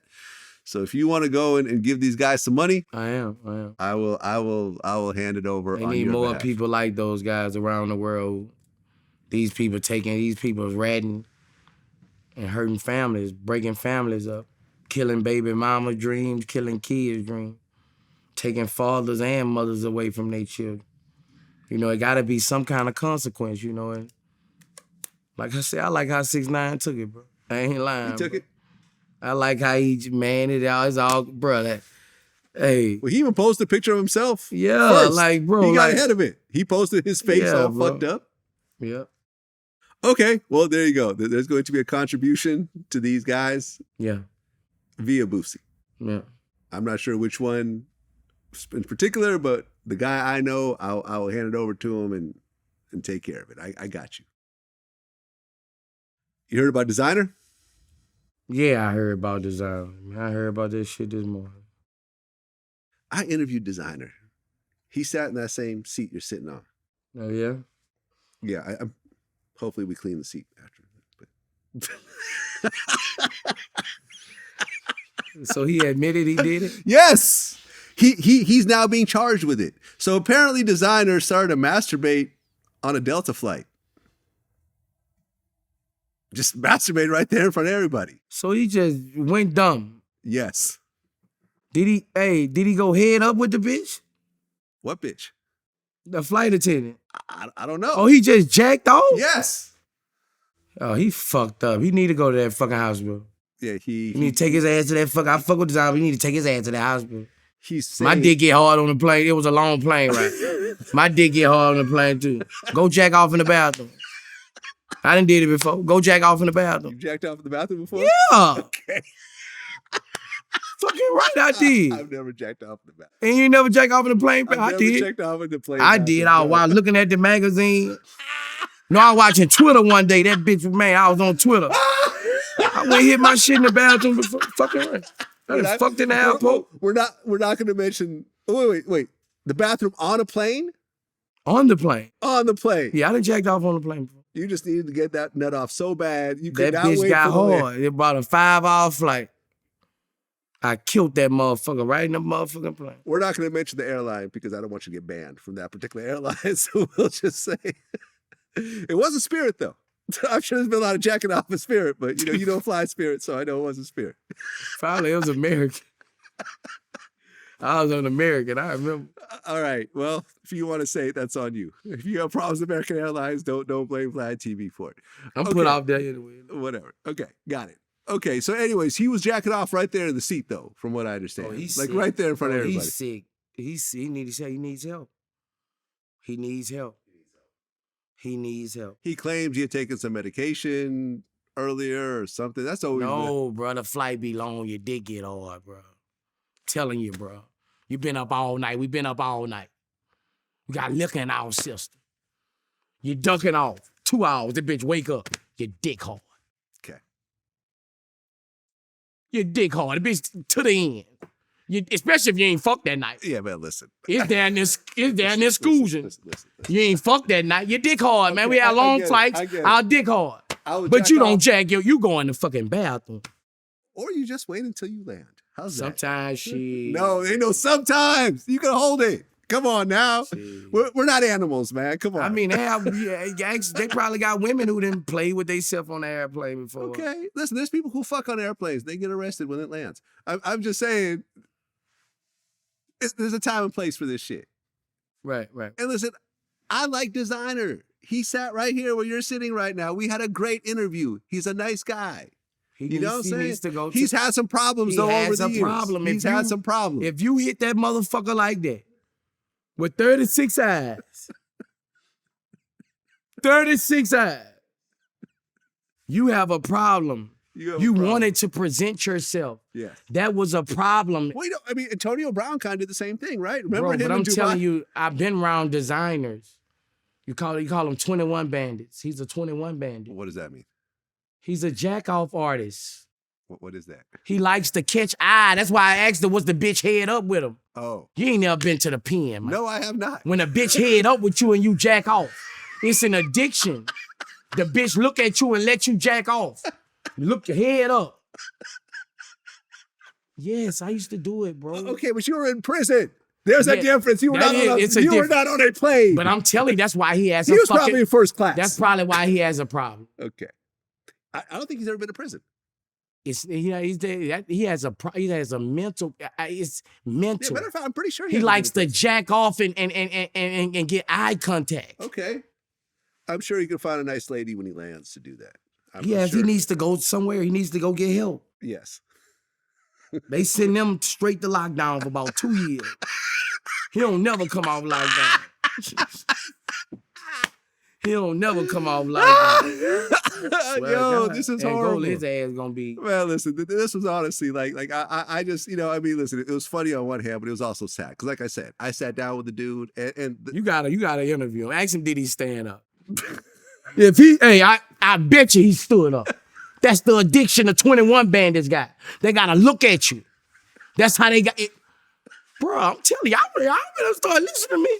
Y'all think I ain't talking no real shit. Man. Ask him, did he stand up? He stood up and caught eye contact.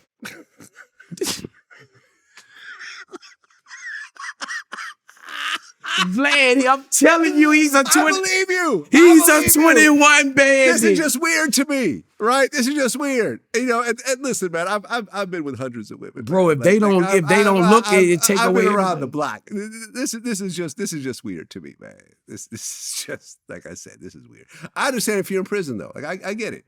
I mean, listen. From what I understand, like a thing in prison is what they would basically jack off and throw the cum at you at the officers, and shit like that. There's all types of weird shit that happens in prison. But I'm saying you got a guy who's being booked for shows, and I mean, that's why he has everything you saying is leading to he has a problem. He has a problem. Yeah. You got plenty of women with bro. He could have, bro. He did better getting somebody. He did better getting somebody laying next to him and trying to do some shit, bro. But when you stood up like that, you're a 21 bandit. A 21 bandit. Why is it called that? Because in jail, the charge for jacking off on a woman is a 21. 21 what?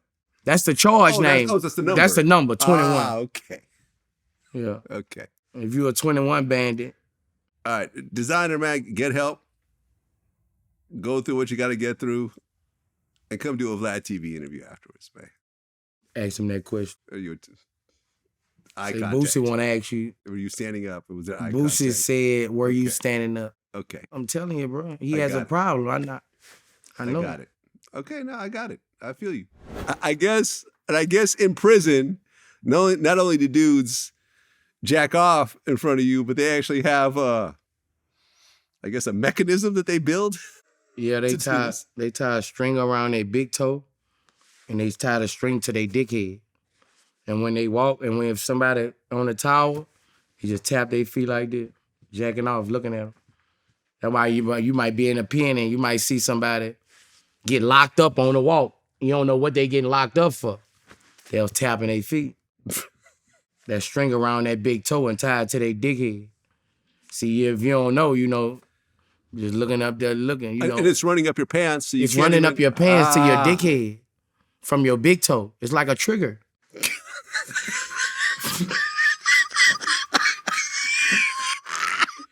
I'm telling you the truth, bro. It's like a trigger.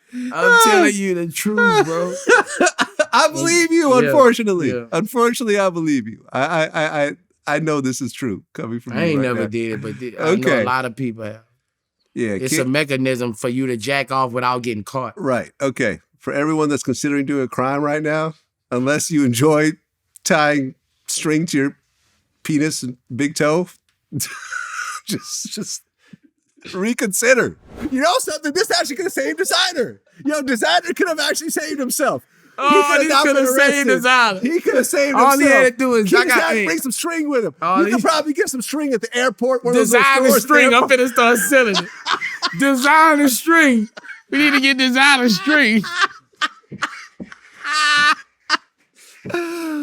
Designer, I'm sorry. We need I to was get saying you this- did this to yourself, though. You did this to yourself. No one prompted you to do this. Oh, Vlad man, TV that's gets funny. blamed for everything. At least we're not getting blamed for him jacking off on the plane somehow. Okay, at least we're not taking the blame for this one. But seriously, just carry some string in your pocket next time you go on an airplane. Tie that knot. Tie a knot. 2 knots. Tie them 2 knots. Double knot. Don't tie it too tight, though.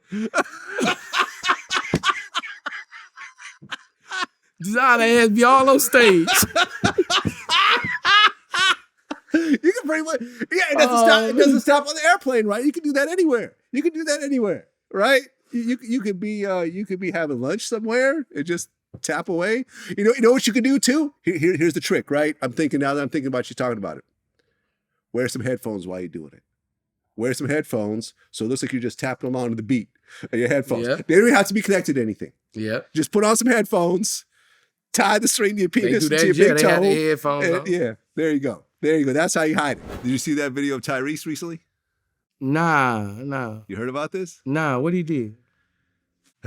So Tyrese, apparently a judge just ruled that he owes $10,000 a month in child support. So he goes on this big Instagram rant where he calls on a public protest on the steps of the Atlanta courthouse. He called in Martin Luther King III, Benjamin Crump, and everyone to come protest with him to try to get his child support down. I know Martin Luther King looking down at heaven right now, shaking his head. He said, I did not sacrifice my life to get your child support lowered. And my son better not do that shit. Better not go along with it. So how much he owe? I don't know how much he owes, but he owes, now it's $10,000 a month. I know that's. Well, they got him on back pay too? I'm not sure. Oh. I'm not sure. But, Tyrese has a long history of very erratic behavior. Remember the what more do they want from me? Bro, that shit, bro. What did he say? He recently did an interview, because I guess at one point he was claiming that Will Smith owed him $5 million. And he said, the reason I said that was because of some medicine that I took.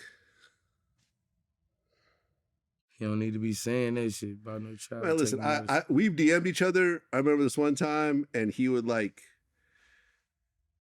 I would text him, and he would respond with like a voice memo, and he just sounded like a crazy person. At one point, I just had to block him. It was just like, I feel like I was talking to a crazy person.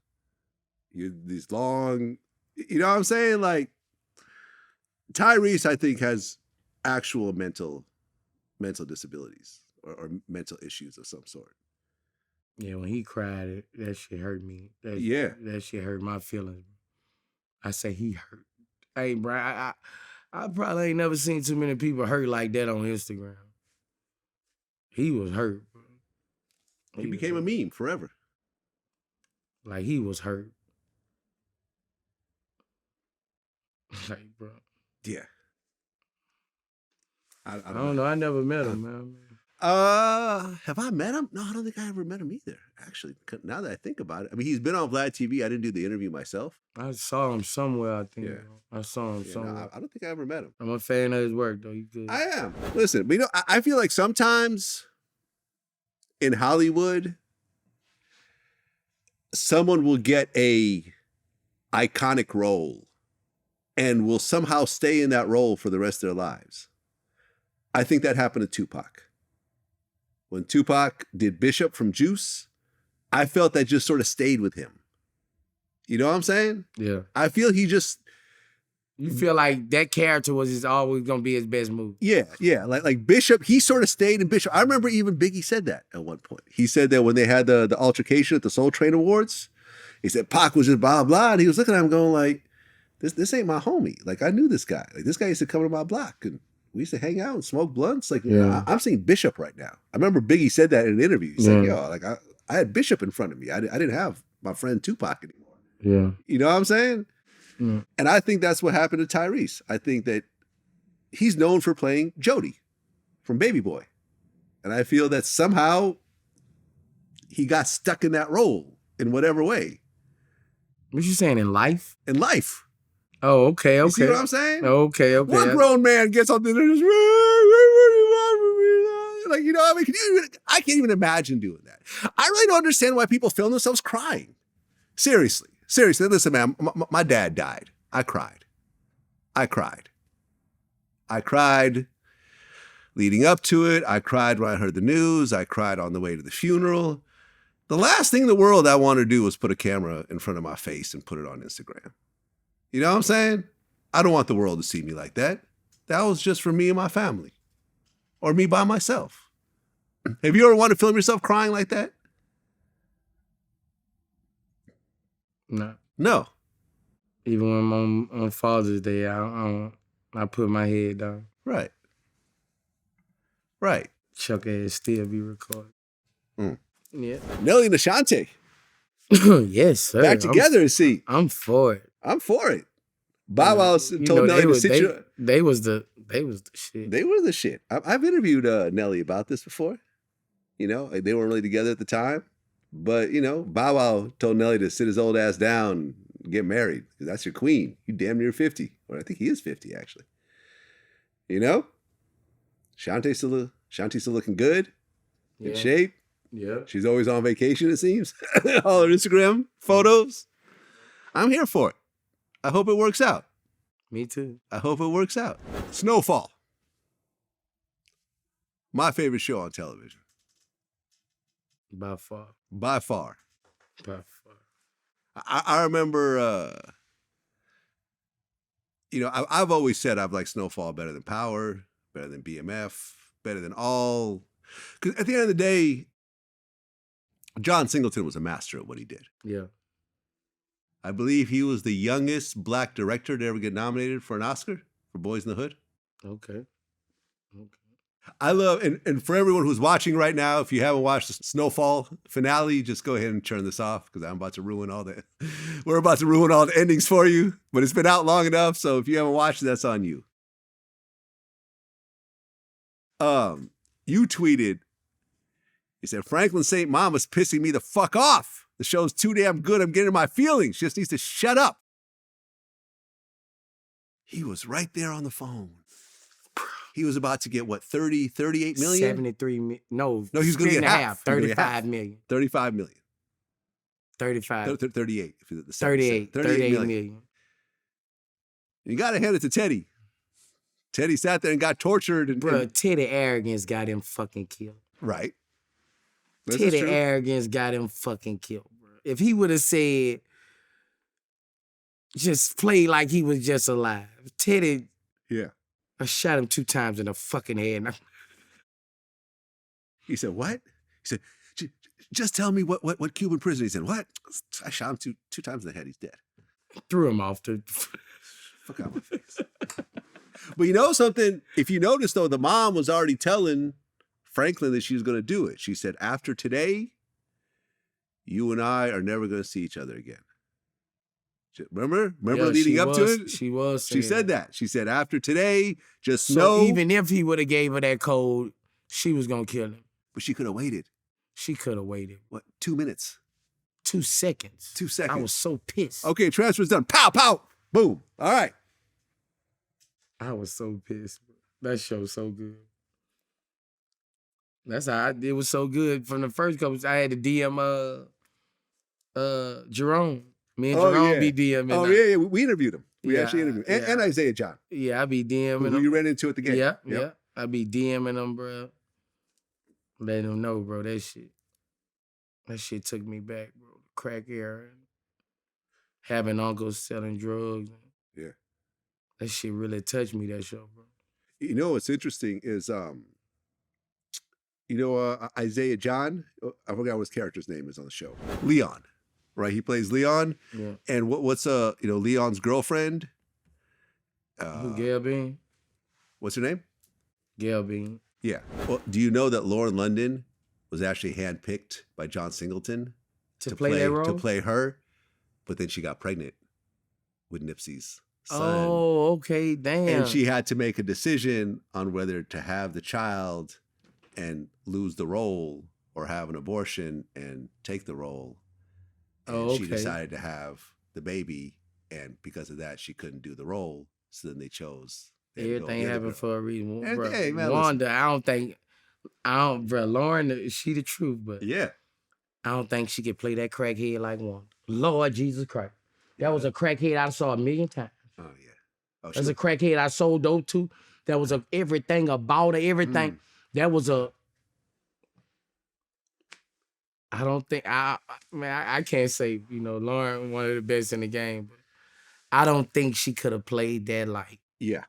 I agree. Like No, Wanda. she played a very convincing crackhead, let me tell you. Like, bro. The teeth and everything. Oh, my God. See, but here's the thing, right? Because, And she played the crackhead when they shake back.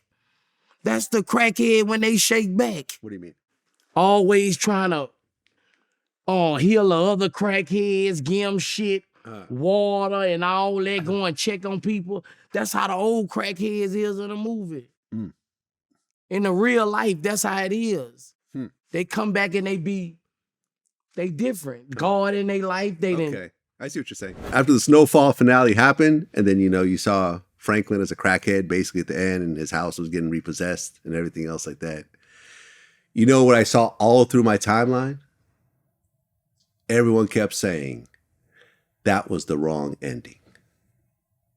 Franklin Saint, the ending should have been Franklin Saint in 30 years doing a Vlad TV interview. Talking about all the shit he was doing back in the day. Am I right? Am I right? Yeah, I'm stupid, bro. Am I right, though? Wouldn't that been the best ending to Snowfall ever? All right, here we go. Franklin Saint. Recently released from prison for a double murder. Triple murder, actually. Oh, that would have been hard, though. He come back. So, whatever happened to $77 million, Franklin? What'd you do with the money? That would have been perfect. But, I actually liked how at the end when they were walking around and they're like, oh, what's going on here? Oh, they're filming a movie. Oh, you ain't gonna win no Oscar for that shit. And that was actually, they were filming Boys in the Hood. Oh, yeah? Oh, you didn't notice that? Uh-uh. They even had a John Singleton looking dude right there. Oh, okay. Yeah, that was the whole thing. It was like a full circle. Because, I remember when I interviewed Isaiah, because, I was up on Snowfall season 1. Yeah, me right? too. So when I interviewed Isaiah and we were talking about it, he was explaining how Snowfall is almost like a prequel to Boys in the Hood. So the whole thing of showing kind of at the very last episode, they're filming Boys in the Hood in that same neighborhood with John Singleton. You see what I'm saying? Crazy. So it all just kind of fit together. But I heard that Isaiah and the girl are actually have their own spinoff show coming. That's what I heard. That's what I heard. Snowfall, man. They don't be in Africa. Yeah, maybe. We'll see. We'll see. BG. I've heard some stuff that I don't want to ruin it, but is BG out? I'm not sure. I ain't talked to him in 3 weeks. Okay. Well, by the time this comes out, I think we're gonna have some BG news. I've had a few people talk to me, and I'm not exactly sure since things haven't been announced, but I'm gonna call his mama when I leave here. I know his home address. The parole office and everything already went. okay. Looked in it. Talked Okay. to whoever living there. So after they do that, you know. I think BG is right on the cusp of being free. Yeah, I'm not sure if he's actually free at this very and moment. that was 2 months ago. He's on the cusp. They came to the house and they Right. saw it was a nice place for him to live. Yep. Well, one of my YouTube members, OG 8-Ball, he had mentioned that there is a song that you have about BG where you mentioned a group called the Down South Wrecking Crew. Yeah. So that was a group that you and BG were talking about forming? Yeah. And you said, oh, who else going to be in the group, whatever, right? Yeah. Is that a real thing? Yeah, we had some, we was trying to do a group thing when he come home, but we scrambling right now. Okay. Yeah, we trying to see how we can do it and really who built for to do it. 'Cause a lot of people don't feel like me and BG, especially about rats. So Who else would be in that group? I don't want to say right Okay. now. All right, we'll leave it. We'll leave it. Be like we shit Okay. on them. But whoever, they gotta feel the same way we feel, Okay. and we got that same mentality. When did BG go in? What year? 2010. 2010. 13 years. Ooh, shit. He went in a year after me. Yeah. I remember we were talking about this. 13 years, damn. But didn't you mention, like in the song, that he was kind of messing up a little bit, that kind of extended his time and stuff like that? Yeah, BG been catching it. BG had so many fucking charges. Baby done been getting him out of trouble for that. Yeah. Yeah. Well, we'll see. Donald Trump, indicted on 34 felonies. He is facing 132 years in prison. He was not handcuffed, and there was no mugshot. You commented about this. Yeah. Said, I wonder what Trump attorneys filed so he didn't have to get his mugshot taken. Smart move. This has to go for all celebrities, right? Mugshots can damage someone's brand. Mugshots shouldn't be released until you're found guilty of the crime that you're charged with. Politicians, this should be a law. It takes too many people who are guilty before being proven innocent. I thought about it. I was like, man, bro, how many mug shots that got released for people who were not guilty? And it stuck with them and it fucked with them for the rest of their life, bro. Like, if he can do it, it should be allowed for everybody else who have a brand, who have something that can be tarnished. Mm-hmm. Just like he's a president of the country, they have president of companies. They have, I don't feel like if he didn't have to take a mug shot, an 80-year-old woman who killed her husband for manslaughter because they was fighting or anything shouldn't have to take a mug. Well, here is the... Why? I know he was president. Here was the rationale. But okay? shit. I looked into this.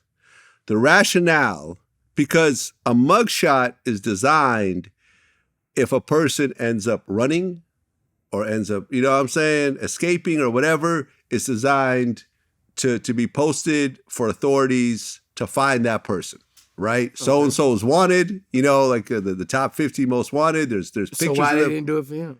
Because They knew he wouldn't be wanted? Their rationale was everyone already knows what Donald Trump looks like. We don't need a mugshot. Oh, and he wouldn't run? Whether he ran or not, he's recognizable all over the planet. Bill Cosby not recognizable? This is true. Mike Tyson's not recognizable? This is true. Tupac's not fucking recognizable? This is true. That's I'm telling you the way that the DA justified the lack of a mugshot. He's a fucking lie. He did that shit. He's a fucking lie.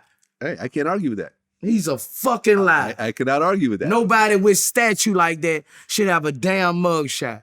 It's called innocent until proven guilty. That mugshot, they got some ugly ass mugshots. As soon as you say them, you're saying, I even do it. Click. I even do it. When I see certain mug, I say he did it. I ain't gonna lie. I be look like that nigga eye this way.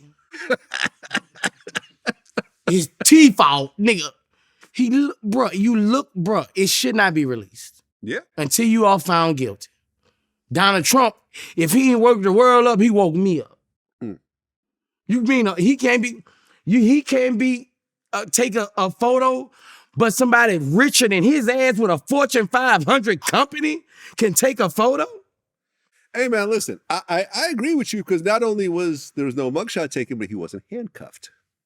That's what I tell you. And from what I understand, as in the process of him turning himself in, his Secret Service security said that they won't allow him to be handcuffed, which was crazy. That's what I told you. He'll probably go to war. That's what I told you. This was crazy to me because, like, if I was on the other side of that, if I was, I guess NYPD, if Secret Service said that this indicted man can't be handcuffed, I would go handcuff the Secret Service for resisting arrest. Right. That's how it's supposed Secret to go. Service doesn't hold. I mean, yes, I understand they're the feds and all that, but they don't hold authority over NYPD like that. Right. So the fact that he wasn't handcuffed and he wasn't, had a mugshot, I thought was some bullshit. Now the question is, do you think he's going to do any jail time? Not if he wasn't handcuffed. You think if he wasn't handcuffed, then he took a picture, you think he gonna do jail time? Nah, this shit chess. I don't think he going nowhere. I think he's going to do some jail time. I think it's going to be some slap on the wrist type shit, but I think with this many charges and the fact that it's in New York. Now, if this was in Florida, then he would walk. But New York does not like Trump to the point where his whole family had to move out. Well, he's looking at, well, you just named all them countries. Mm-hmm. You just named some fucking countries he can go to. You think he's gonna try? I don't think Donald Trump's sitting in no cell. If he don't want to be handcuffed, if he don't want this on his wrist, or this picture taken up, how the fuck you gonna convince him to do some years? Well, you don't have to convince him. You just put him in that jail cell. Right. And I mean, listen, remember, the whole January 6th uprising? NYPD was ready for that shit. Yeah. No one made a peep. When he went to that courthouse, came out, not one Trump supporter did nothing. Yeah. They knew. All those January 6th rioters all ended up with 3, 5, 2 years. He probably going to China somewhere. He might. Russia with his friends. Yeah. He might do it. Yeah. He might do it. Well, you had a lot to say about this. Terrence Gangster Williams. Please don't say gangster. I'm not going to answer no question. Okay. Terrence Williams. Yeah. Okay. Terrence Williams.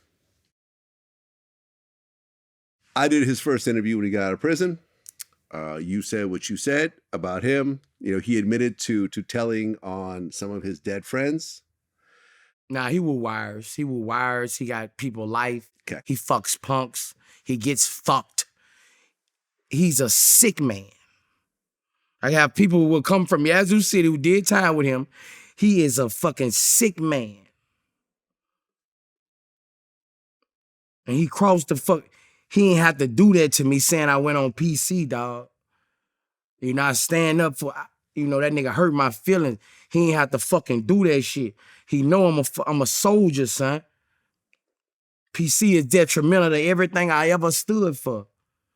And this nigga's a fucking rat. He will wild. He got niggas in New York with life. He will wiles on niggas in New York with life, bro. He set up CEOs in Yazoo City, bro. He had 8, 9 different relationships with men in prison, bro. Real shit, bro.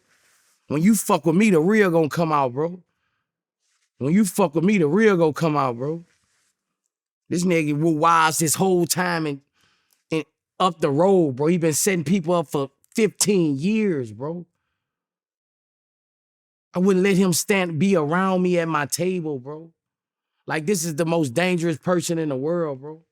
People like that are dangerous, bro.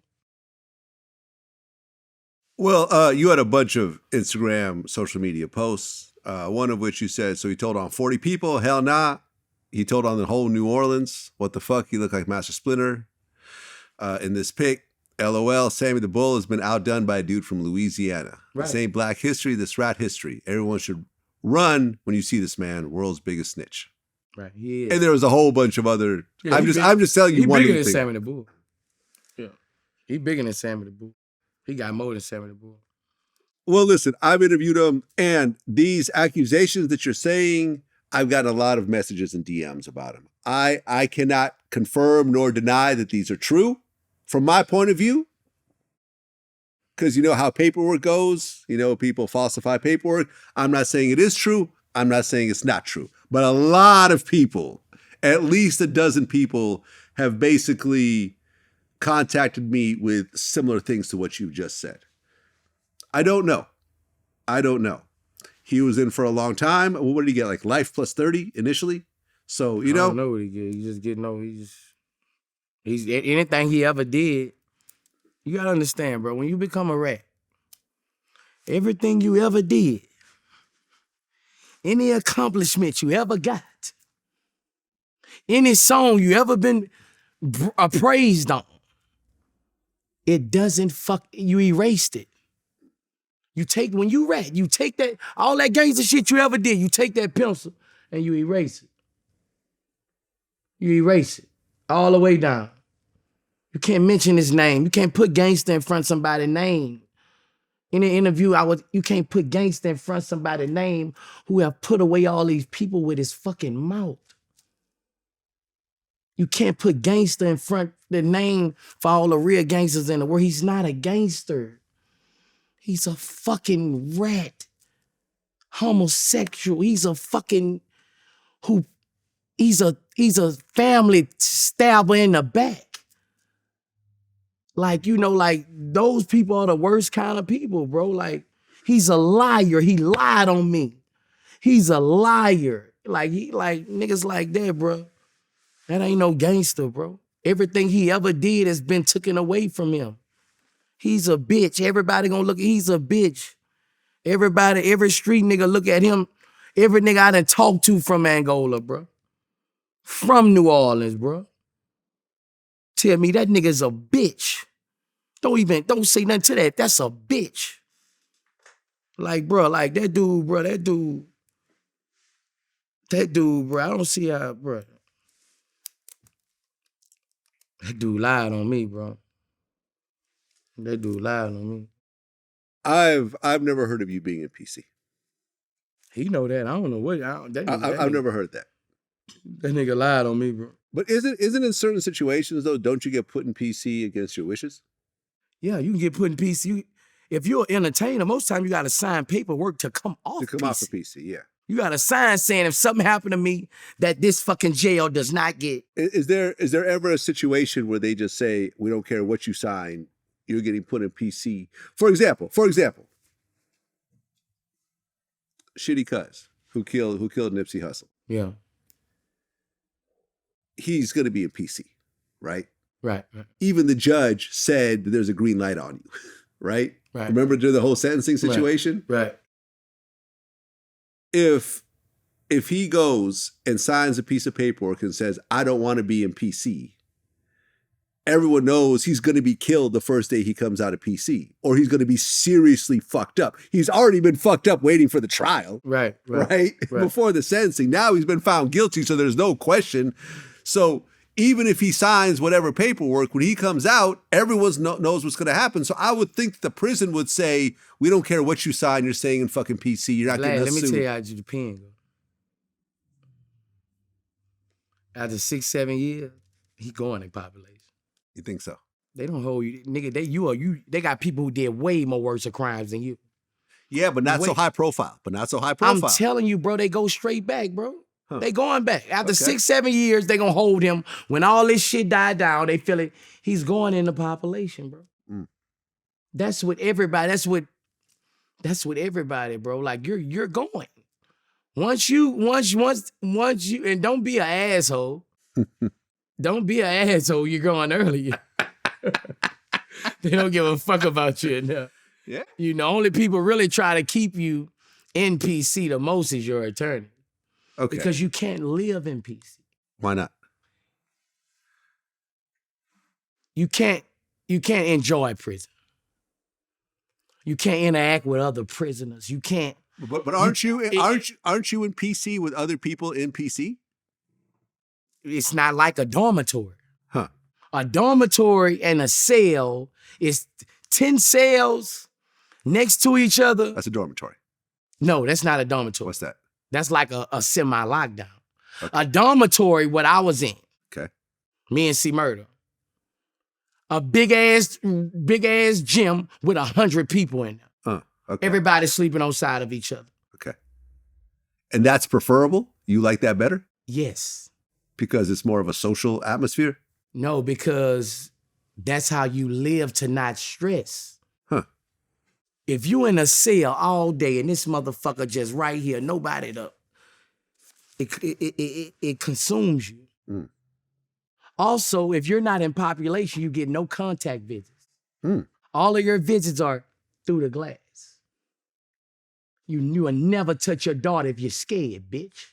Oh, wow. I didn't know that. Yeah, bitch, you going behind that glass, nigga. Huh. Cause you ain't in population, nigga. Ain't no contact visits if you ain't population. Some niggas too fucking bitches, they ain't ready to stand up in that bitch and won't even touch their fucking kids. Cause you're a bitch. You rap about it, but you ain't like that. Mm. And that's where it come in at. I got it. Cause if you're in PC, it ain't no contact visits. I got you. Okay. You would never see them together on the picture like this. They would be through the glass. It's a visitation visit. Okay. I got it. Let's switch gears for a second. LSU, women's basketball.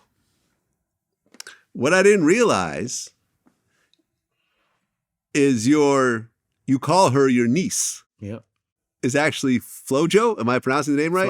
Flage. Sorry. Is actually Flage on LSU's Right. female basketball team. Yeah. Now, I guess it's like your cousin's daughter or something like that, but she calls you. Nah, that's Camouflage's daughter, the rapper who got killed in Savannah. And he's like your play uncle. Yeah.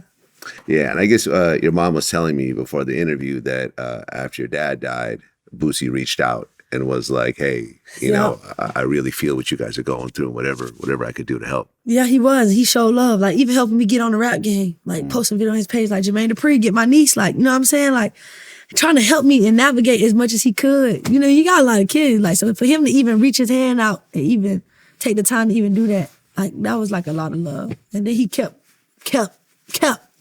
Like, when he didn't have to. He's always been a resource. He's always been help. Like, he's just a good dude, a solid guy. Even with everything he got going on, he took the time out to try to, you know, see what I had and try to support it. So I love Boosie forever. I stick beside him. Stick beside him. You know, I was cool with her daddy, so all through her life I've been. Okay, so you're not actually technically related to her, but she calls you. She called me uncle. Uncle, and you call her. Yeah. She been playing in my backyard since she was little. Really? Yeah. She raps too, right? Yeah. Didn't like Lil Wayne do something with her or something? Yeah, we just say he gonna do something with her, so hopefully, you know, but she hard. She been on all kind of TV shows. She been on. Okay. Yeah. I love it. How did it feel to see that little girl who used to play basketball win a championship? Not only win a championship, but an For LSU. It made Your home university, basically. It made me proud, bro. It got me emotional. It made me proud, bro, because Okay. I saw it, bro. I saw it coming.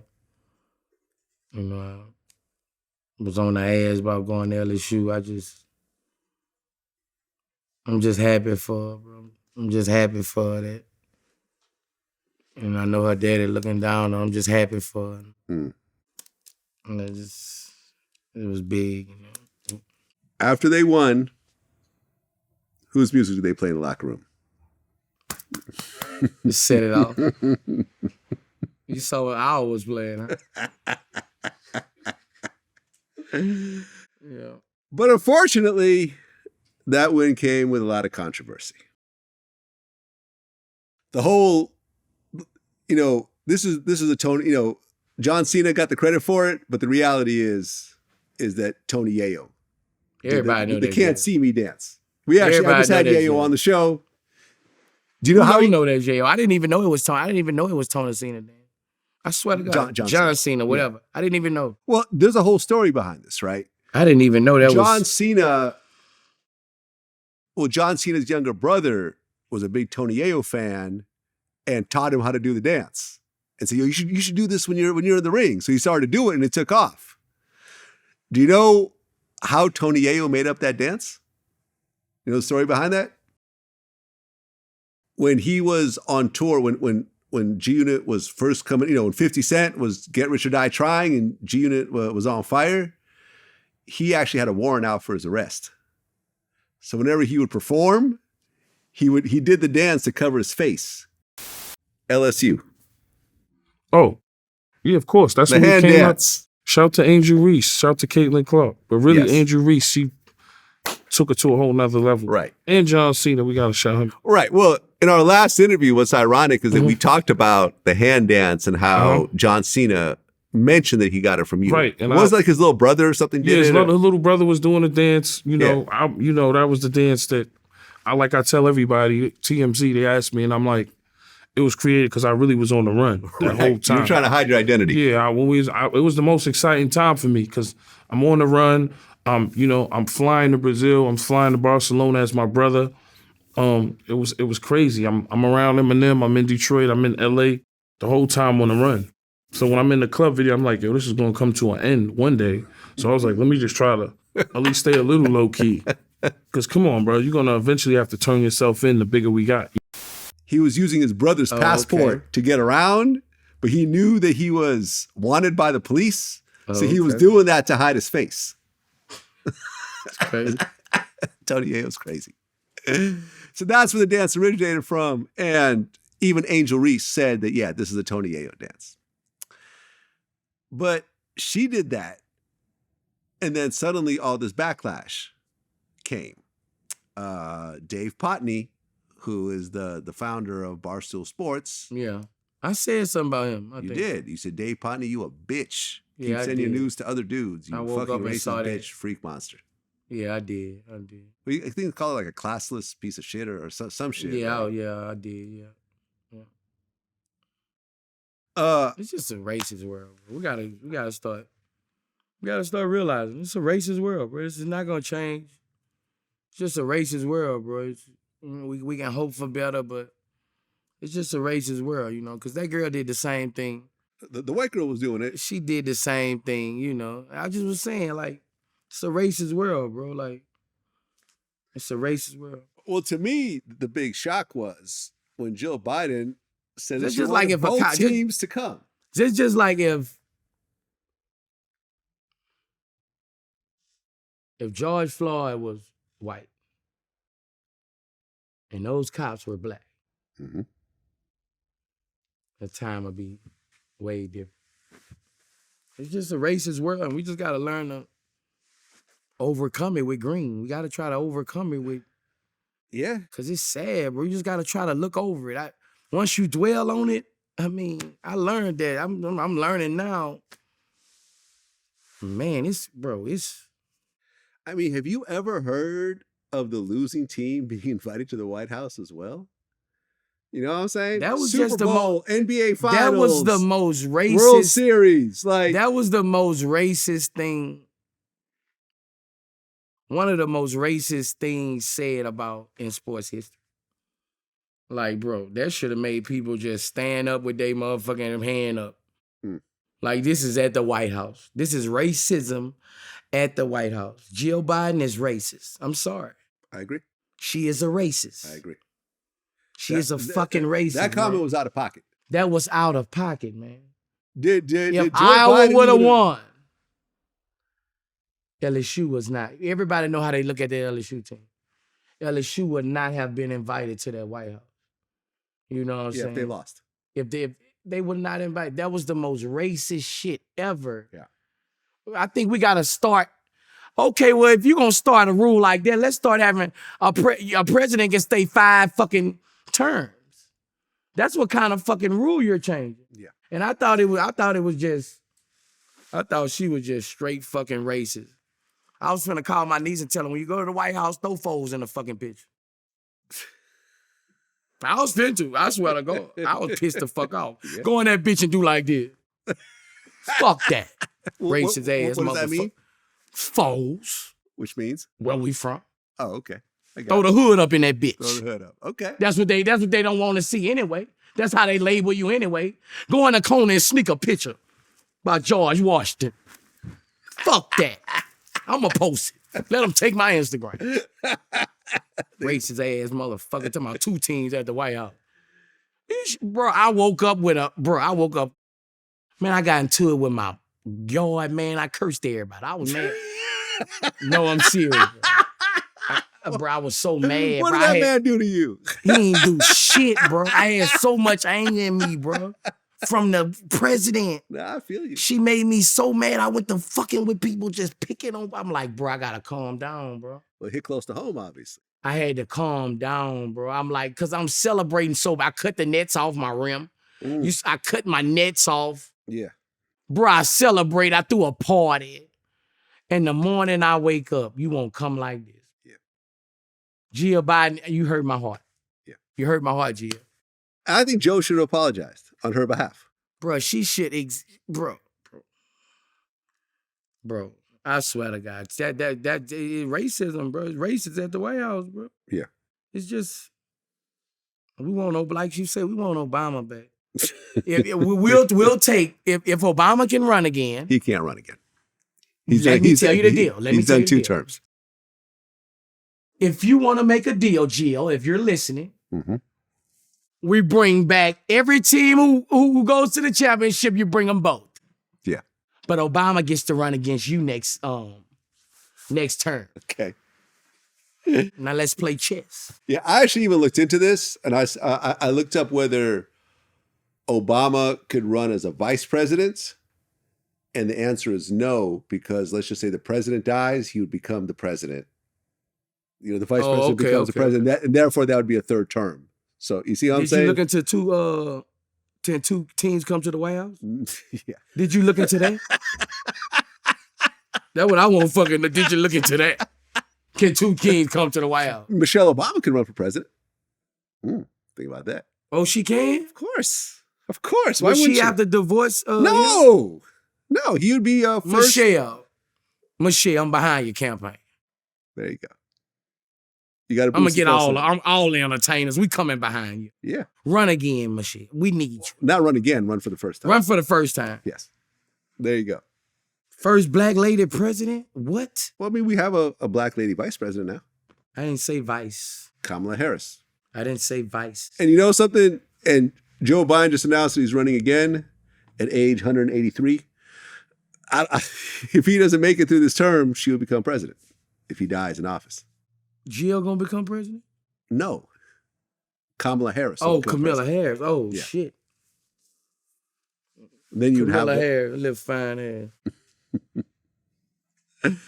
Speaking of basketball. I think I can make her laugh. You think you can make her laugh? She Yeah. like Tupac. Yeah. Okay. That turned me on when she said that. I'm not sweet on the vice president now. Don't start this shit. I just said, when she said that kind of made me like, she cool people. Right. I'm not sweet on the vice president. I'm Okay. just saying she kind of, when she said that kind of Yeah. unprecedented her Okay. in my eyes. What do you think about the whole LeBron James, Dylan Brooks thing? Because from what I understand, didn't that start somehow with like Shannon Sharp and Ja's dad and Dylan and LeBron? You know what I'm talking about? This whole weird situation. I like Dylan Brooks as a teammate, though.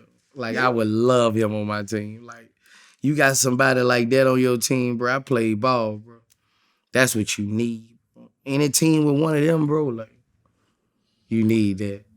You need that. Yeah, I mean, him and LeBron got into it. Yeah. He told, when they asked about LeBron, he said, he's old. I don't respect no one until they give me 40. Yeah, I'm telling you, he don't give a fuck. But after the Lakers beat him, though, he didn't say nothing. He don't give a fuck, dog. He don't give a fuck. LeBron, them looking good, too. Yeah. Who do you think? NBA Finals this year?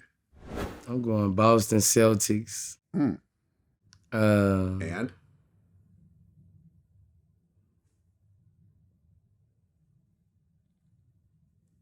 Los Angeles Lakers. Okay. Lakers and Celtics. Old matchup. Okay. Yeah, that's the OG matchup right there. That's Magic and Bird right there. You know? Yeah, because I don't see the. I don't know. His son's good too, boy. His son, I'm a KD head, man. I'm a KD head. Like, I don't really bet my money against that motherfucker. I like how they looking over there too, but I just kind of feel like this might be. I don't think nobody beating them Celtics. Not even Lakers?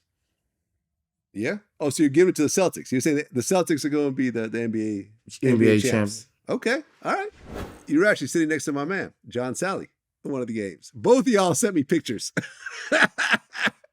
I saw John Sally. I got so fucking happy. Yeah, that's my man. Yeah, in real life. I got happy as a motherfucker. We sat down, chopped it up.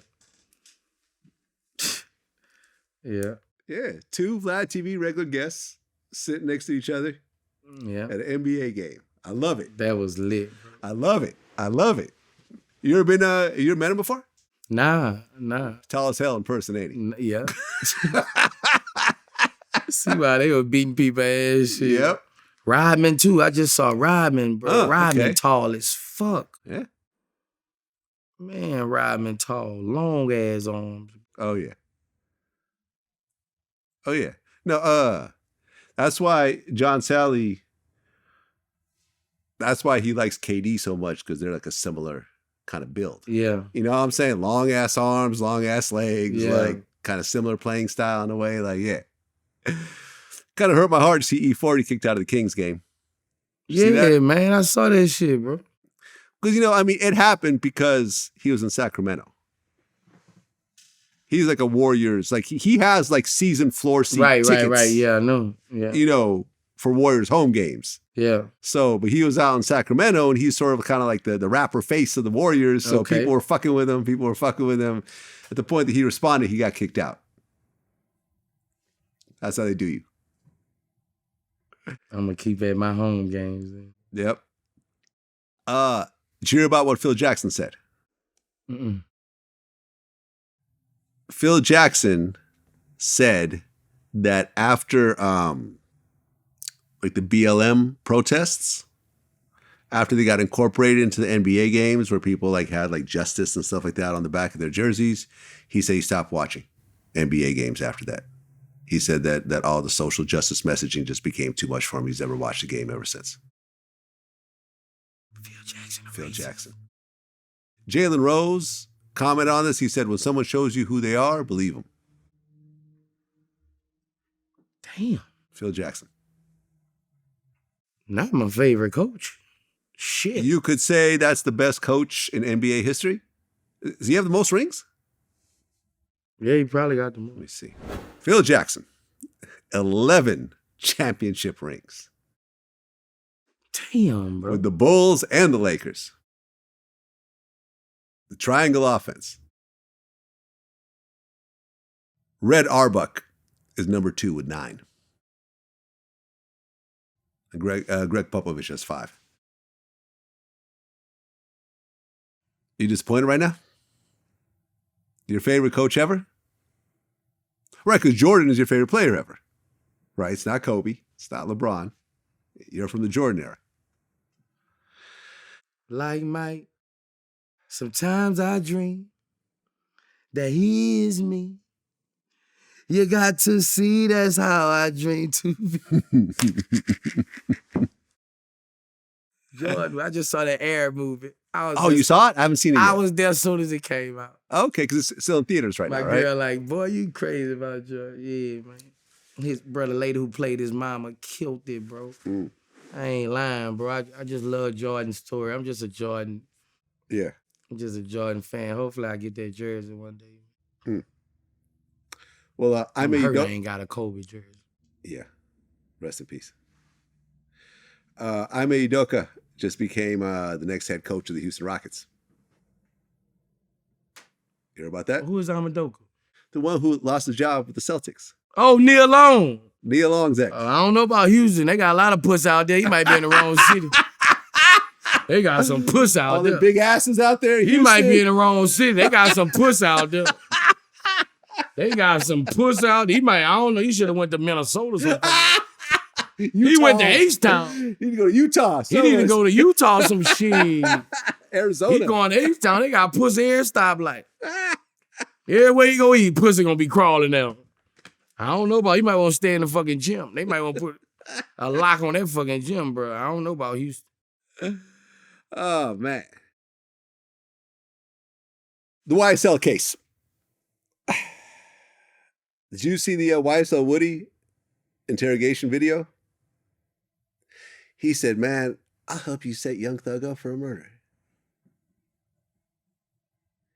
And right before that, he had put up an Instagram post saying that he stays solid, he would never snitch, only for that video to come out. I bet the person who had that video was like, okay. Okay, motherfucker, you stay silent. Okay. 3, 2. Boom. Bro, like, then I heard this dude was supposed to have been like that. You know, he was supposed to have been a soldier. Oh, really? You knew about this guy? I heard of him. Yeah, I never heard of him until that shit happened. I heard of him. But I heard they had been trying to get him to get down forever. Like I heard. What do you mean? Try to get him to rap. Oh, okay. But I heard at first he was staying solid. That was some of the niggas out of Atlanta was saying that he was staying solid at first. But yeah, it's just another case of it, bro. Like it's just another case of betrayal. And I just said that in the song. One who's spin with you. Most times he ain't 100. Oh, man, listen. We cover a lot of cases on Vlad TV. A lot. I speak to lawyers, on camera. We dig into cases. We have reporters that break, stories and everything else like that. I'm going to say that this YSL case is the biggest circus I've ever seen in my entire life when it comes to court cases. They're still in jury selection right now. Like, bro. They're still in jury selection. They haven't even started this goddamn trial yet. That's when they got Lucci trial set back. Like, the Lucci trial got pushed back. Lucci refused to testify against Young Thug.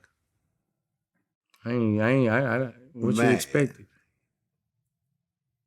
If what they say is true, that because I'm not saying it's true or not, but the story that the courts are trying to portray was that Young Thug got his mother shot.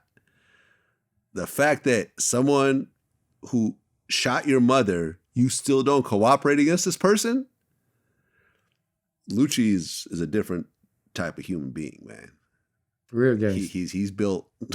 He's built with a whole different type of cloth. Yeah.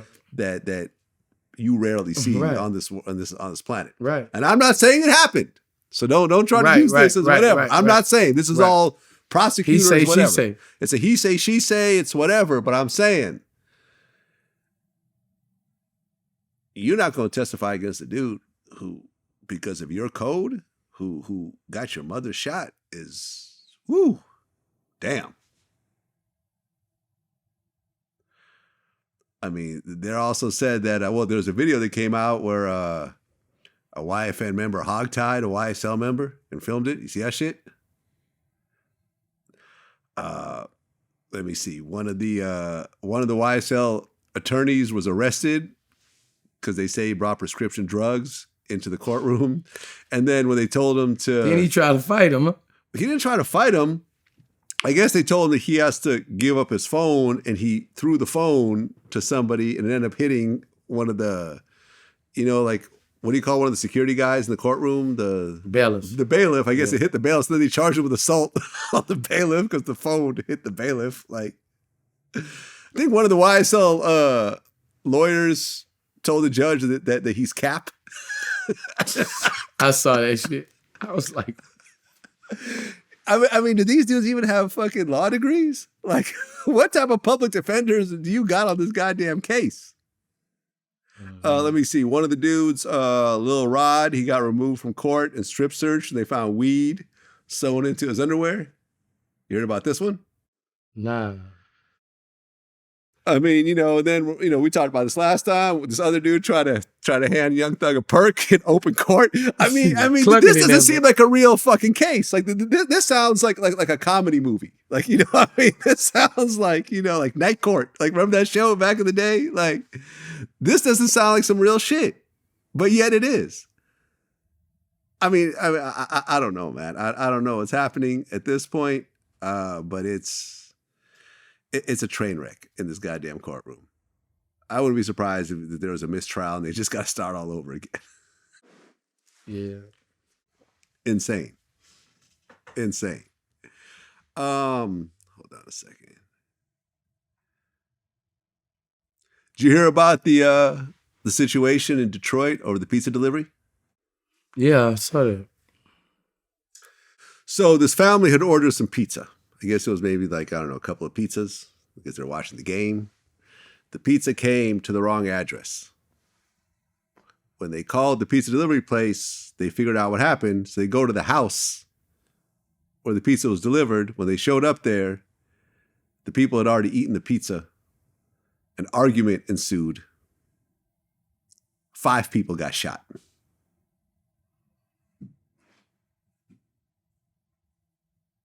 I remember I asked this Tony Ayo. He said he's not surprised. He said this is... He's just not surprised this would happen. Because it's a very serious sign of disrespect. You know what I'm saying? Because not only did they eat your pizza, but they wouldn't give you the money back for the pizza. 5 people shot. And I think 2 of them were minors in the process. So basically both parties started to shoot at each other. Oh, okay. I can see it happen. Yeah. Right. But what's more serious than this is 16-year-old Ralph Yarl got shot by an 84-year-old man. Yeah, I saw that. I guess this young boy went to go pick up one of his siblings and he went to the wrong street. I guess it was like he went to like 116th Street, but he was supposed to go to 116th Terrace or something like that. Yeah. And this old man, this 84-year-old man, ended up shooting him through the door. Yeah. His grandson actually spoke out and he said, I stand with Ralph. He said, my grandpa is kind of racist. He racist. First, you shoot through the door? Yeah. There's a whole string of situations like this recently. Have you heard about this? Like some kids pulled up to the wrong house and they got shot. Yep. Someone tried to. Yeah. There's another situation of like this guy. He was at a gas station. He was there with his pregnant fiance. He was at a gas station. He was going back to his car. He wasn't paying attention. He was looking on his phone. He opened the wrong door. Yeah, in Atlanta. He got killed. He got shot dead. Yeah, yeah. What the fuck is happening right now? I think people trigger happy. Trigger happy. I know if you ain't got, bro, your old ass supposed to be in there watching fucking Young and the Restless. Get your old ass in there. Well, you waiting by that door. You been waiting. That motherfucker been waiting 3 years, sitting like this. I wish one of them motherfuckers nigger from down there would part ways on my doorway. I'm gonna blow their motherfucking ass all the way to Virginia. As soon as he saw that first person, he stuck it through there and shot. Yeah, that shit be kind of premeditated, bro. Yeah. It be kind of premeditated. They don't get him that charge, but that shit be premeditated. For you not to even ask nobody. Yeah. For you already know what you gonna do soon as you see that fucking black face. That black face doesn't belong nowhere on your doorstep. So when you got in your mind premeditated that anytime I see a black boy or a black man at my door, I'm gonna kill him before I die. I don't give a fuck about it. That's his clarification as an old man. He's famous now. His was premeditated. Him being caught, everything was premeditated. The answers are simple, the questions are complicated. Yep. And chances are he'll be convicted and he's going to spend the rest of his life in prison at 84 years old. He already did anyway. He already did. Yeah, but do you want to spend your final days in a prison cell? He already did. Yeah, I'm just saying. All somebody supposed to do in jail is clip him. Going down the stairs when he going to child. Somebody won't get back what he did to that little boy. Clip him. Just clip him. Clip him means what? Clip him. You know when you walk and you clip somebody and they fall? Oh, just trip. Clip him going down the stairs and let him fall. He dead. And that's that. He's dead. There Find the you go. camera ain't going right. Well, the camera ain't in the hallway. Clip him. Bitch, that's for that little boy.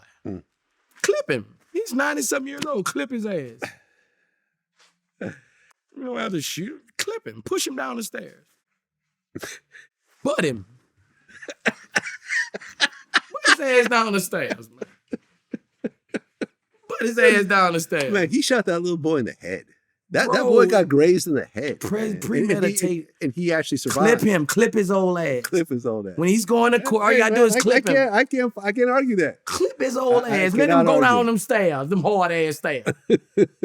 Let him hit his fucking jaw, knock his fucking teeth out. Dentures out. Yeah, man, come clip his ass, man. That's all he deserves is a clip. Well, I just interviewed Hurricane Chris. Yeah. You guys know each other? Yeah, me and Hurricane got a whole tape together, man. Oh, okay. Shreveport and Baton Rouge, how far is that? 4 hours. 4 hours. Yeah. Okay. Hurricane Chris just beat a second-degree murder charge. Yeah, so. I'd interviewed him while he was still fighting his case. It was an open case, so we didn't, you know what I mean? We just very briefly touched on it, kept going. But after he was found not guilty, he reached out to me. He said, yo, Vlad, I'm ready to talk. You know, I'm saying, you sure? He goes, no, absolutely. I want to put it all out there, everything else like that. And the situation's kind of interesting. I don't know if did you watch the interview? No. No. Okay. So this is what happened. He's in his car. He's in his Benz, and he's got a gun, I think, in his front seat. He got a gun on him, and I think he's got another gun in his front seat.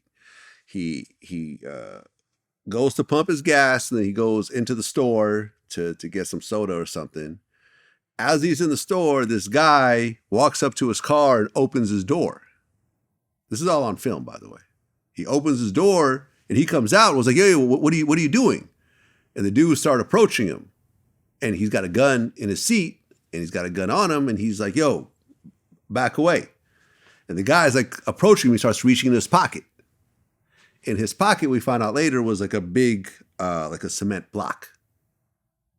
He kept telling him to back away, kept telling him to back away, kept telling him to back away. The guy was like, "Oh, I'm going to fuck you up, whatever." Pulled out his gun and shot him. He was facing life in prison. Took it to trial, and he took the stand himself. Shouldn't even went to trial because it was a rapper. It was a self-defense thing, Hmm. right? Yeah. He said the whole thing with the cement wasn't even brought up until later on in discovery. Right. You see what I'm saying? Right. And then there was a whole situation around it, which was kind of weird because when they booked him, the car was technically stolen, right? Because he had basically gotten a car. Like he had met a girl, they started dating. He basically put a car in her name, and then when things broke up, she reported stolen. So they almost made it look like He killed somebody and he had a stolen car. yeah, or that guy was basically trying to retrieve a stolen car and he killed him. Okay. You see what I'm saying? It was a fucked up story, but the girl even took the stand and explained what happened, and everything else like that. He ended up beating a second-degree murder charge. And he, you know what I'm saying, he came in and he said condolences to the family, everything else like that. But it was a fucked up situation. It shows how quickly things could escalate in a very bad state. You know, but thank God he actually beat it. And you know, he was able to walk away because I'm sure it was a very scary situation at that moment. You heard about the BTB Savage situation. Who? Oh, yep. Yeah. Yeah. What are your thoughts about that?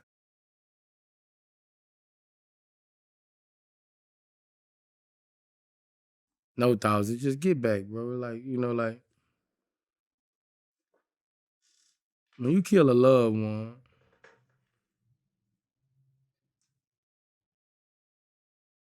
you basically gotta separate yourself, move away, or keep killing their loved ones.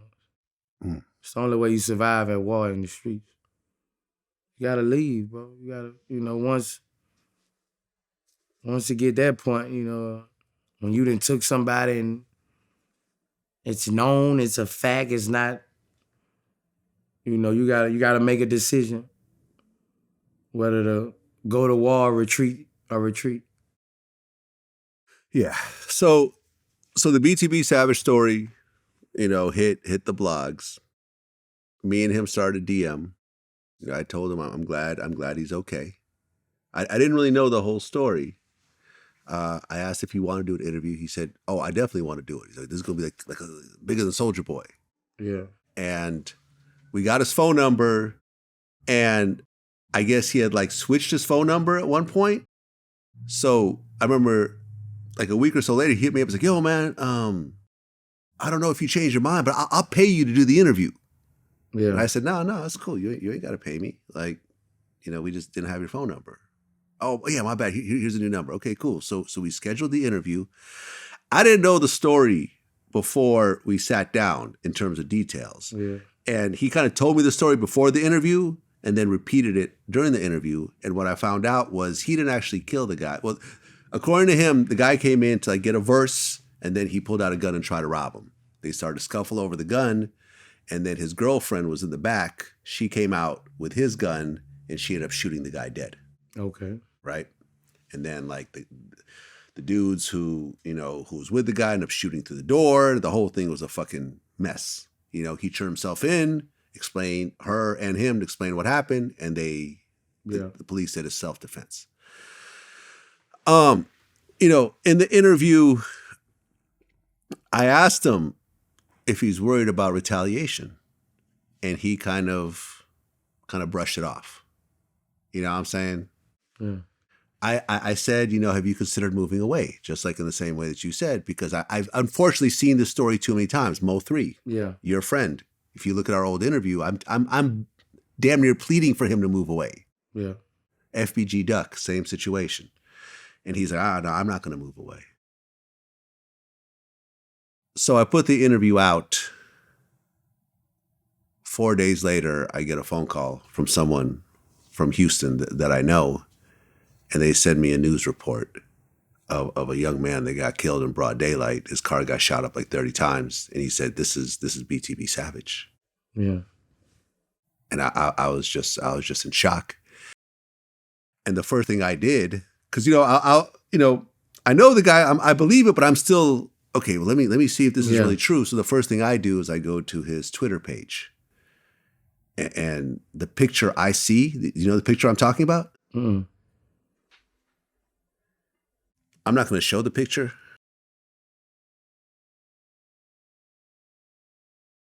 You know, whoever's watching this can look at this up yourself, because I don't really want to show it myself. But 2 hours before he got killed, he posted this picture. Damn, that's a lot of blood. That's the crime scene. That's 2 hours before he got killed? He posted this picture 2 hours before he got killed. Oh, yeah, they just stalked him. They followed him and stalked him. He put him on their trail. I ain't know that. He put him on their trail. All they did is wait outside them apartments and they followed him. Here's another picture from the same Twitter post. Oh, yeah, bro. He taunting them. Yeah. Yeah, he put him on his drop. He put him on his drop and they just followed him and sprayed him. I mean, look, you and I grew up in the era of rap beef. You know what I'm saying? Rap beef has been around forever. And, you know, Tupac, you know, I mean, look, No Vaseline was a vicious rap diss. You know what I'm saying? It got racial, it got personal, whatever else. You know, Tupac raised it up a notch with Hit 'Em Up. He said, that's why I fucked your wife. And, you know, okay, that's a little deeper, you know. Chief Keef took it up another notch. Smoking your dead ops. You know, I'm smoking a so-and-so pack. You know, the Jacksonville dudes, the Fulios and the Young and Aces, they adopted that. This is something I've never seen before. You know what I'm saying? You're not just talking about your ops. You're actually showing a picture in their blood. You know what I'm saying? Have you ever seen something like this before? Nah, like all this new young shit, like that was the first time I really seen that shit. Like niggas shooting videos on niggas' grave sites and like I had never saw nothing like that. Yeah. I never saw nothing that disrespectful. Like that was some new shit for me. Like The level of disrespect continues to rise and rise. So he posted that, and 2 hours later he was killed. They caught one of the dudes who did the shooting, allegedly. And that guy actually made a tribute video to the guy who got killed. I guess that was his friend. okay, So, you know. Also, like, I talked to a friend of mine from Houston. Where he got killed was like a really high-end commercial area. This was not like a back alley somewhere. right. This was like... they followed him from that spot, bro. I bet he didn't get killed 10 minutes from that spot, bro. I'm not sure. You know, there was That stories... was a bad move for him to do, bro. Condolences to his family, but Yeah. posting that, Yeah. I didn't know that. Posting that right there and all the blue. Did he have a caption on it? Yeah. What the caption was? The caption was "too much motion" with some, I guess, kind of wolf emojis. What is the term? Because I think Moneybagg Yo got a song called "Too Much Motion" or something. What does that mean? Motion mean like you got shit popping. You Okay. got a lot of shit going. You Got got it. You got shit popping. Like you on. Yeah. Too much motion. Listen, there was a story that was circulating that I cut out parts of the interview where he apologized and he didn't want to talk about it. That's not true. You know, I actually have the video editor right here with me. You know what I'm saying? Who edited? I would not do that. If someone said, you know, I mean, because like when I interviewed Hurricane Chris, we made sure that talked about the condolences to the family and everything else like that. BTV Savage wasn't on that. He was still on an adrenaline rush over what happened, and he felt like he was invincible and everything else like that. And like I said in the interview, I tried to convince him, like, yo, there's a high degree of retaliation, and there's also you also don't want to be there. You know what I'm saying? Like, the fact that he got killed within a few miles of where this happened is not a coincidence. You know what I'm saying? I guess his mom wanted him to go to Vegas and he didn't go and this happened. It's a fucked up, sad situation, man. But, you know, I mean, unfortunately you know, you and I have talked about this. I had a home invasion that I survived. You know what I'm saying? So I believe in people protecting themselves. Yeah. By any means necessary, especially if they're in your home. Yeah. I feel you have the right to kill somebody that tries to come in your home and do harm for yeah. you. That's just how I believe. So, you know, I've done these types of interviews, you know, like Ben Jade from the New Boys and stuff like that. Like, I've done these types of interviews and I will do these types of interviews. I interviewed Hurricane Chris after this. Once again, a self-defense situation, you know? So I understand that with these types of interviews, sometimes you have, you know, when you do controversial interviews, you will also have controversial things that happen after those interviews. Yeah, you're going to stir up that family. You Yeah. know, like you're going to stir up that family. You're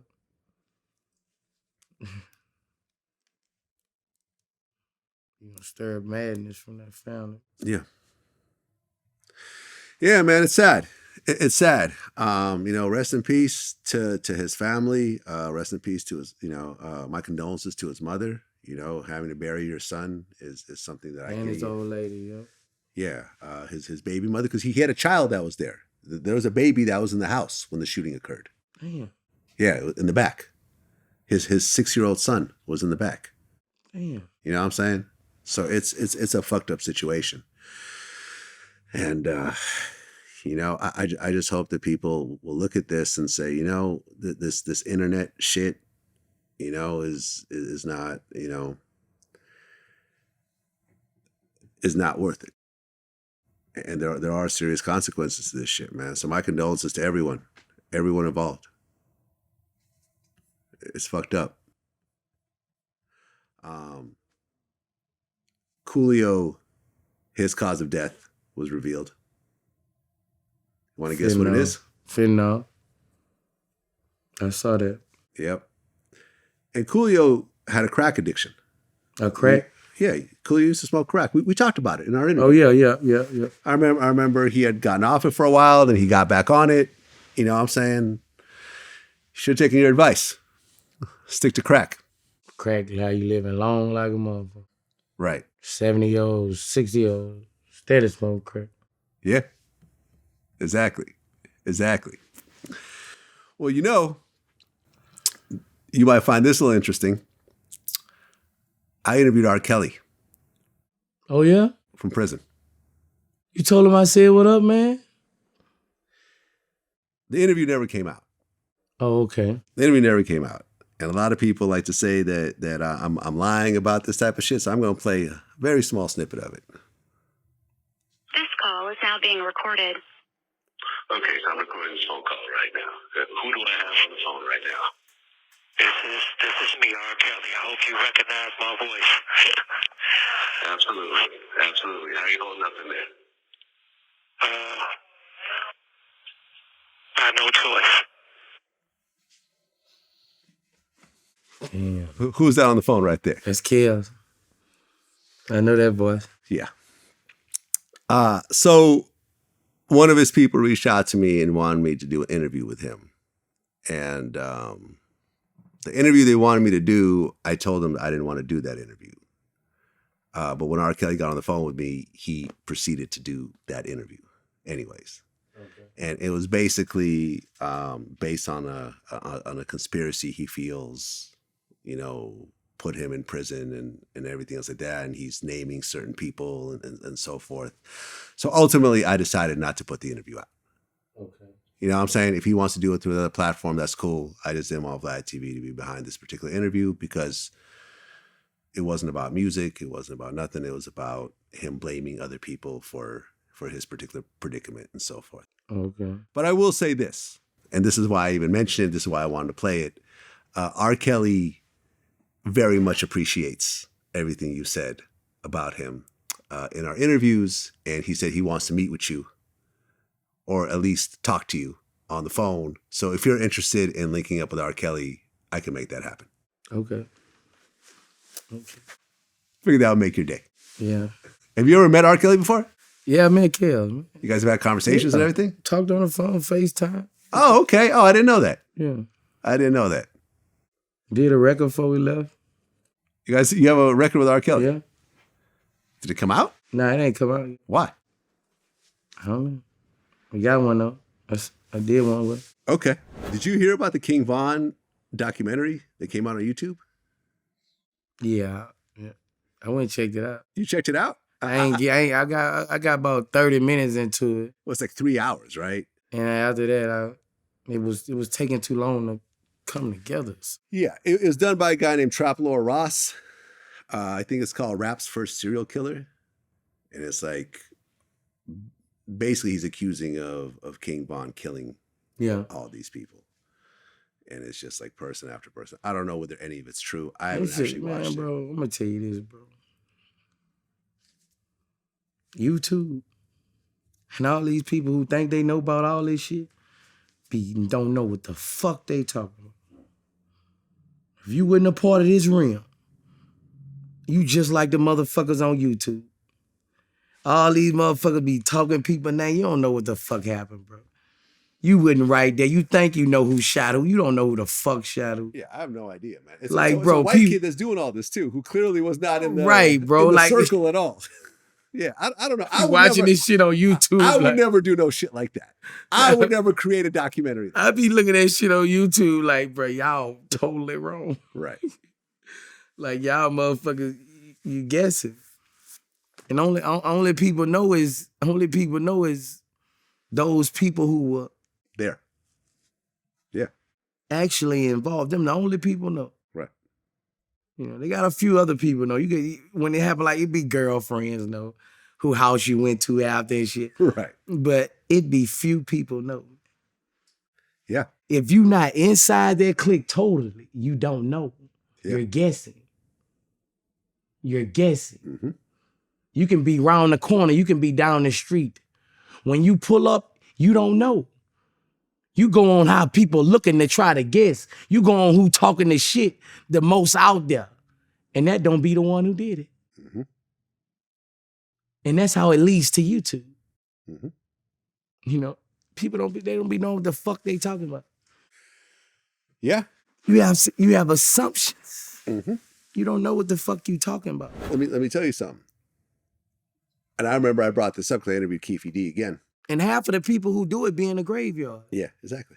So That's how God works. Like for example, I brought this up in the Keefe D interview because Keefe D, he confessed to Orlando Anderson, his nephew, killing Tupac, right? Yeah. And I brought this up in our interview. I talked to someone who was there during the shooting. That was in the car behind Tupac's car. Yeah. And what he said is that the arm that stuck out the window that shot up the BMW was a bulky arm. It was not a skinny arm. Orlando was skinny. Right. The other people in that car were not. Right. See what I'm saying? The dude who died of the diabetes, he was fat. He was fat as fuck. See what I'm saying? So, although Orlando got blamed for it, and Orlando took it, right? Remember how I said earlier he became like a big star, a legend in his hood over it. There is a chance that he was not even the shooter, but he decided to catch that. You know what I'm saying? What witnesses were saying though was that when they saw the arm stick out the window and do the shooting, it wasn't a skinny arm. It was a bulky, hefty looking arm. Well, I was in the passenger seat. No way, I'm not saying it's you. I'm saying that there's 4 people in the car, but they said it wasn't a skinny arm that stuck his hand out the window. Who the witness? Can't say. Okay. They lying? Was they there? Yes. They were there. Okay. Only witness it was Suge Knight and, me. Only 2 persons left. I think he was a shooter. That's what I think. I think he was a shooter. I think so too. Baby but Lane was a gangster, bro. You gotta he was. understand, bro. Like, He was. this would have happened to anybody. Tupac would have stumped out that night. Yeah. When you are, I said this earlier, when you are a real street dude, when you are really in the streets, you eat from the street, you certified in the street, and you're not a rapper. He actually was a rapper. Oh, he was a rapper? Oh yeah, I did see it. He had a CD. We actually have a CD of his. Yeah, I saw him on thing with Method Man. But No. I saw him on a video. He was or in a something. video. Yeah, he was in a video with Redman. Yeah, with Redman. Right. With Redman. Yeah. But But saying he actually that had to a CD. say, He had his own CD as real well. street niggas, bro. A rapper can't do that. I think Baby Lane would have respected it more if it was a real street dude. By it being a rapper, bro, we don't like them dudes. Yeah. This is Orlando Anderson's mixtape cover right here. Yeah. We don't like you have a certain way of, you feel like they just rap. They ain't never done nothing. And you gotta know where I'm coming from. Yeah.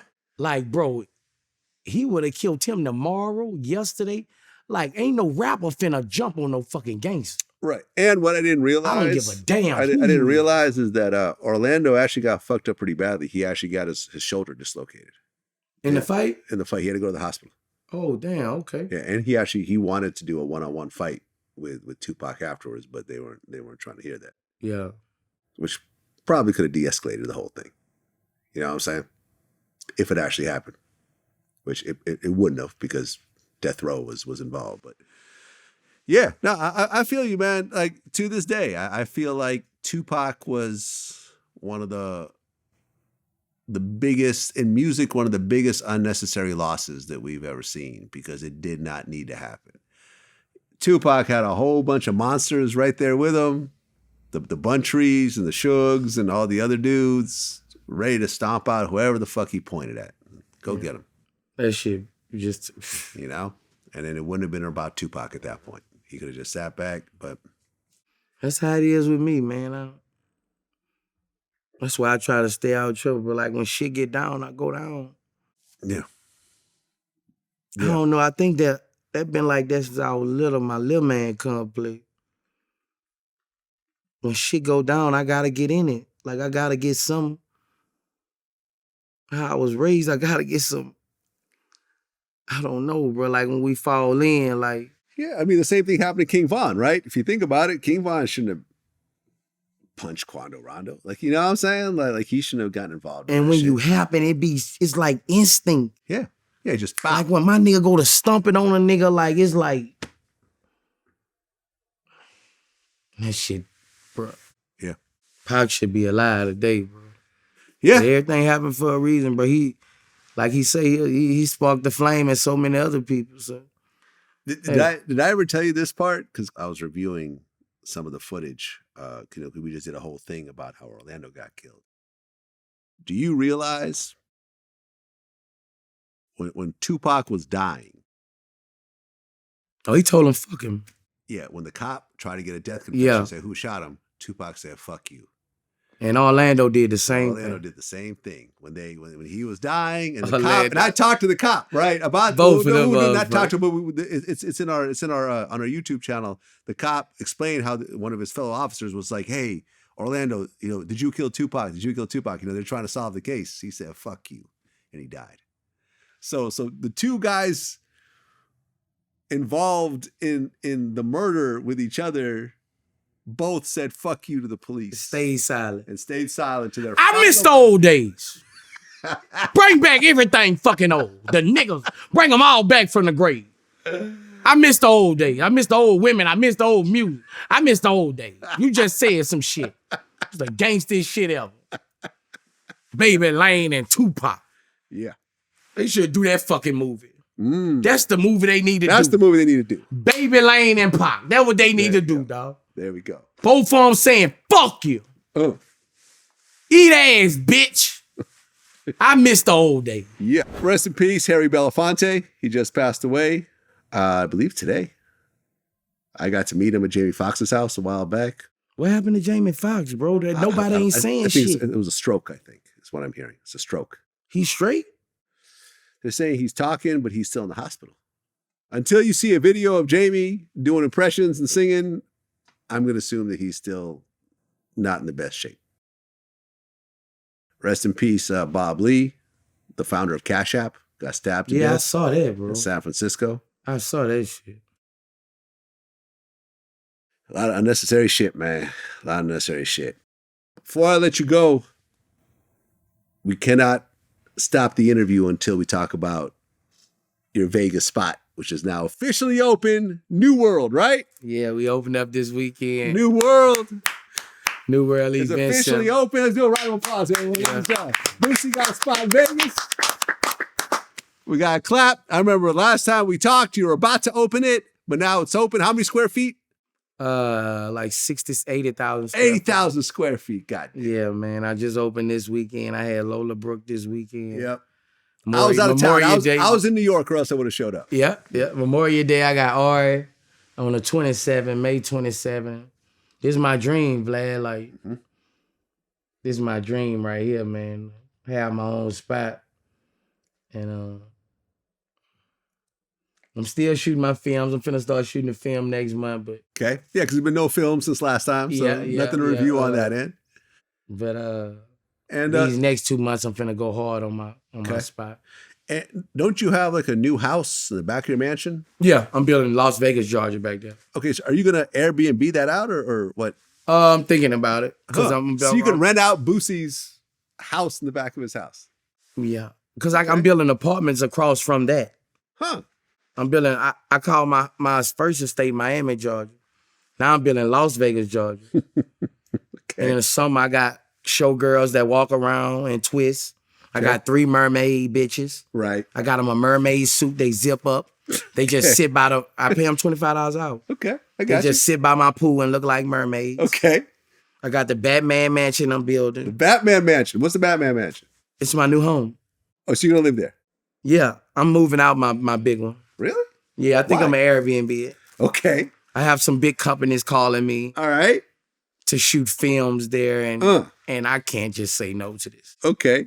So I'm finna move to the back and leave that Airbnb. So if you want those pool parties at my house, you're gonna be able to. Boom. Okay. And aren't you building some huge pool as well? Yeah. Okay. I told you about my old pool, right? How it What? costs me like $1,000 a day to heat it and shit like that. You think it's all sweet until you get that fucking gas bill. Okay. Yeah. I know you got money and all, but wait till you get the gas bill trying I to had get to that dig big ass another pool. well. Okay. I got 3 wells now. Really? Yeah. Okay. I ain't gonna never run out. I got a hand pump well too. That's what it is. Boosie. Another classic in the bag. Everyone clap. Everyone clap. Everyone clap. Until next time. Peace. Peace.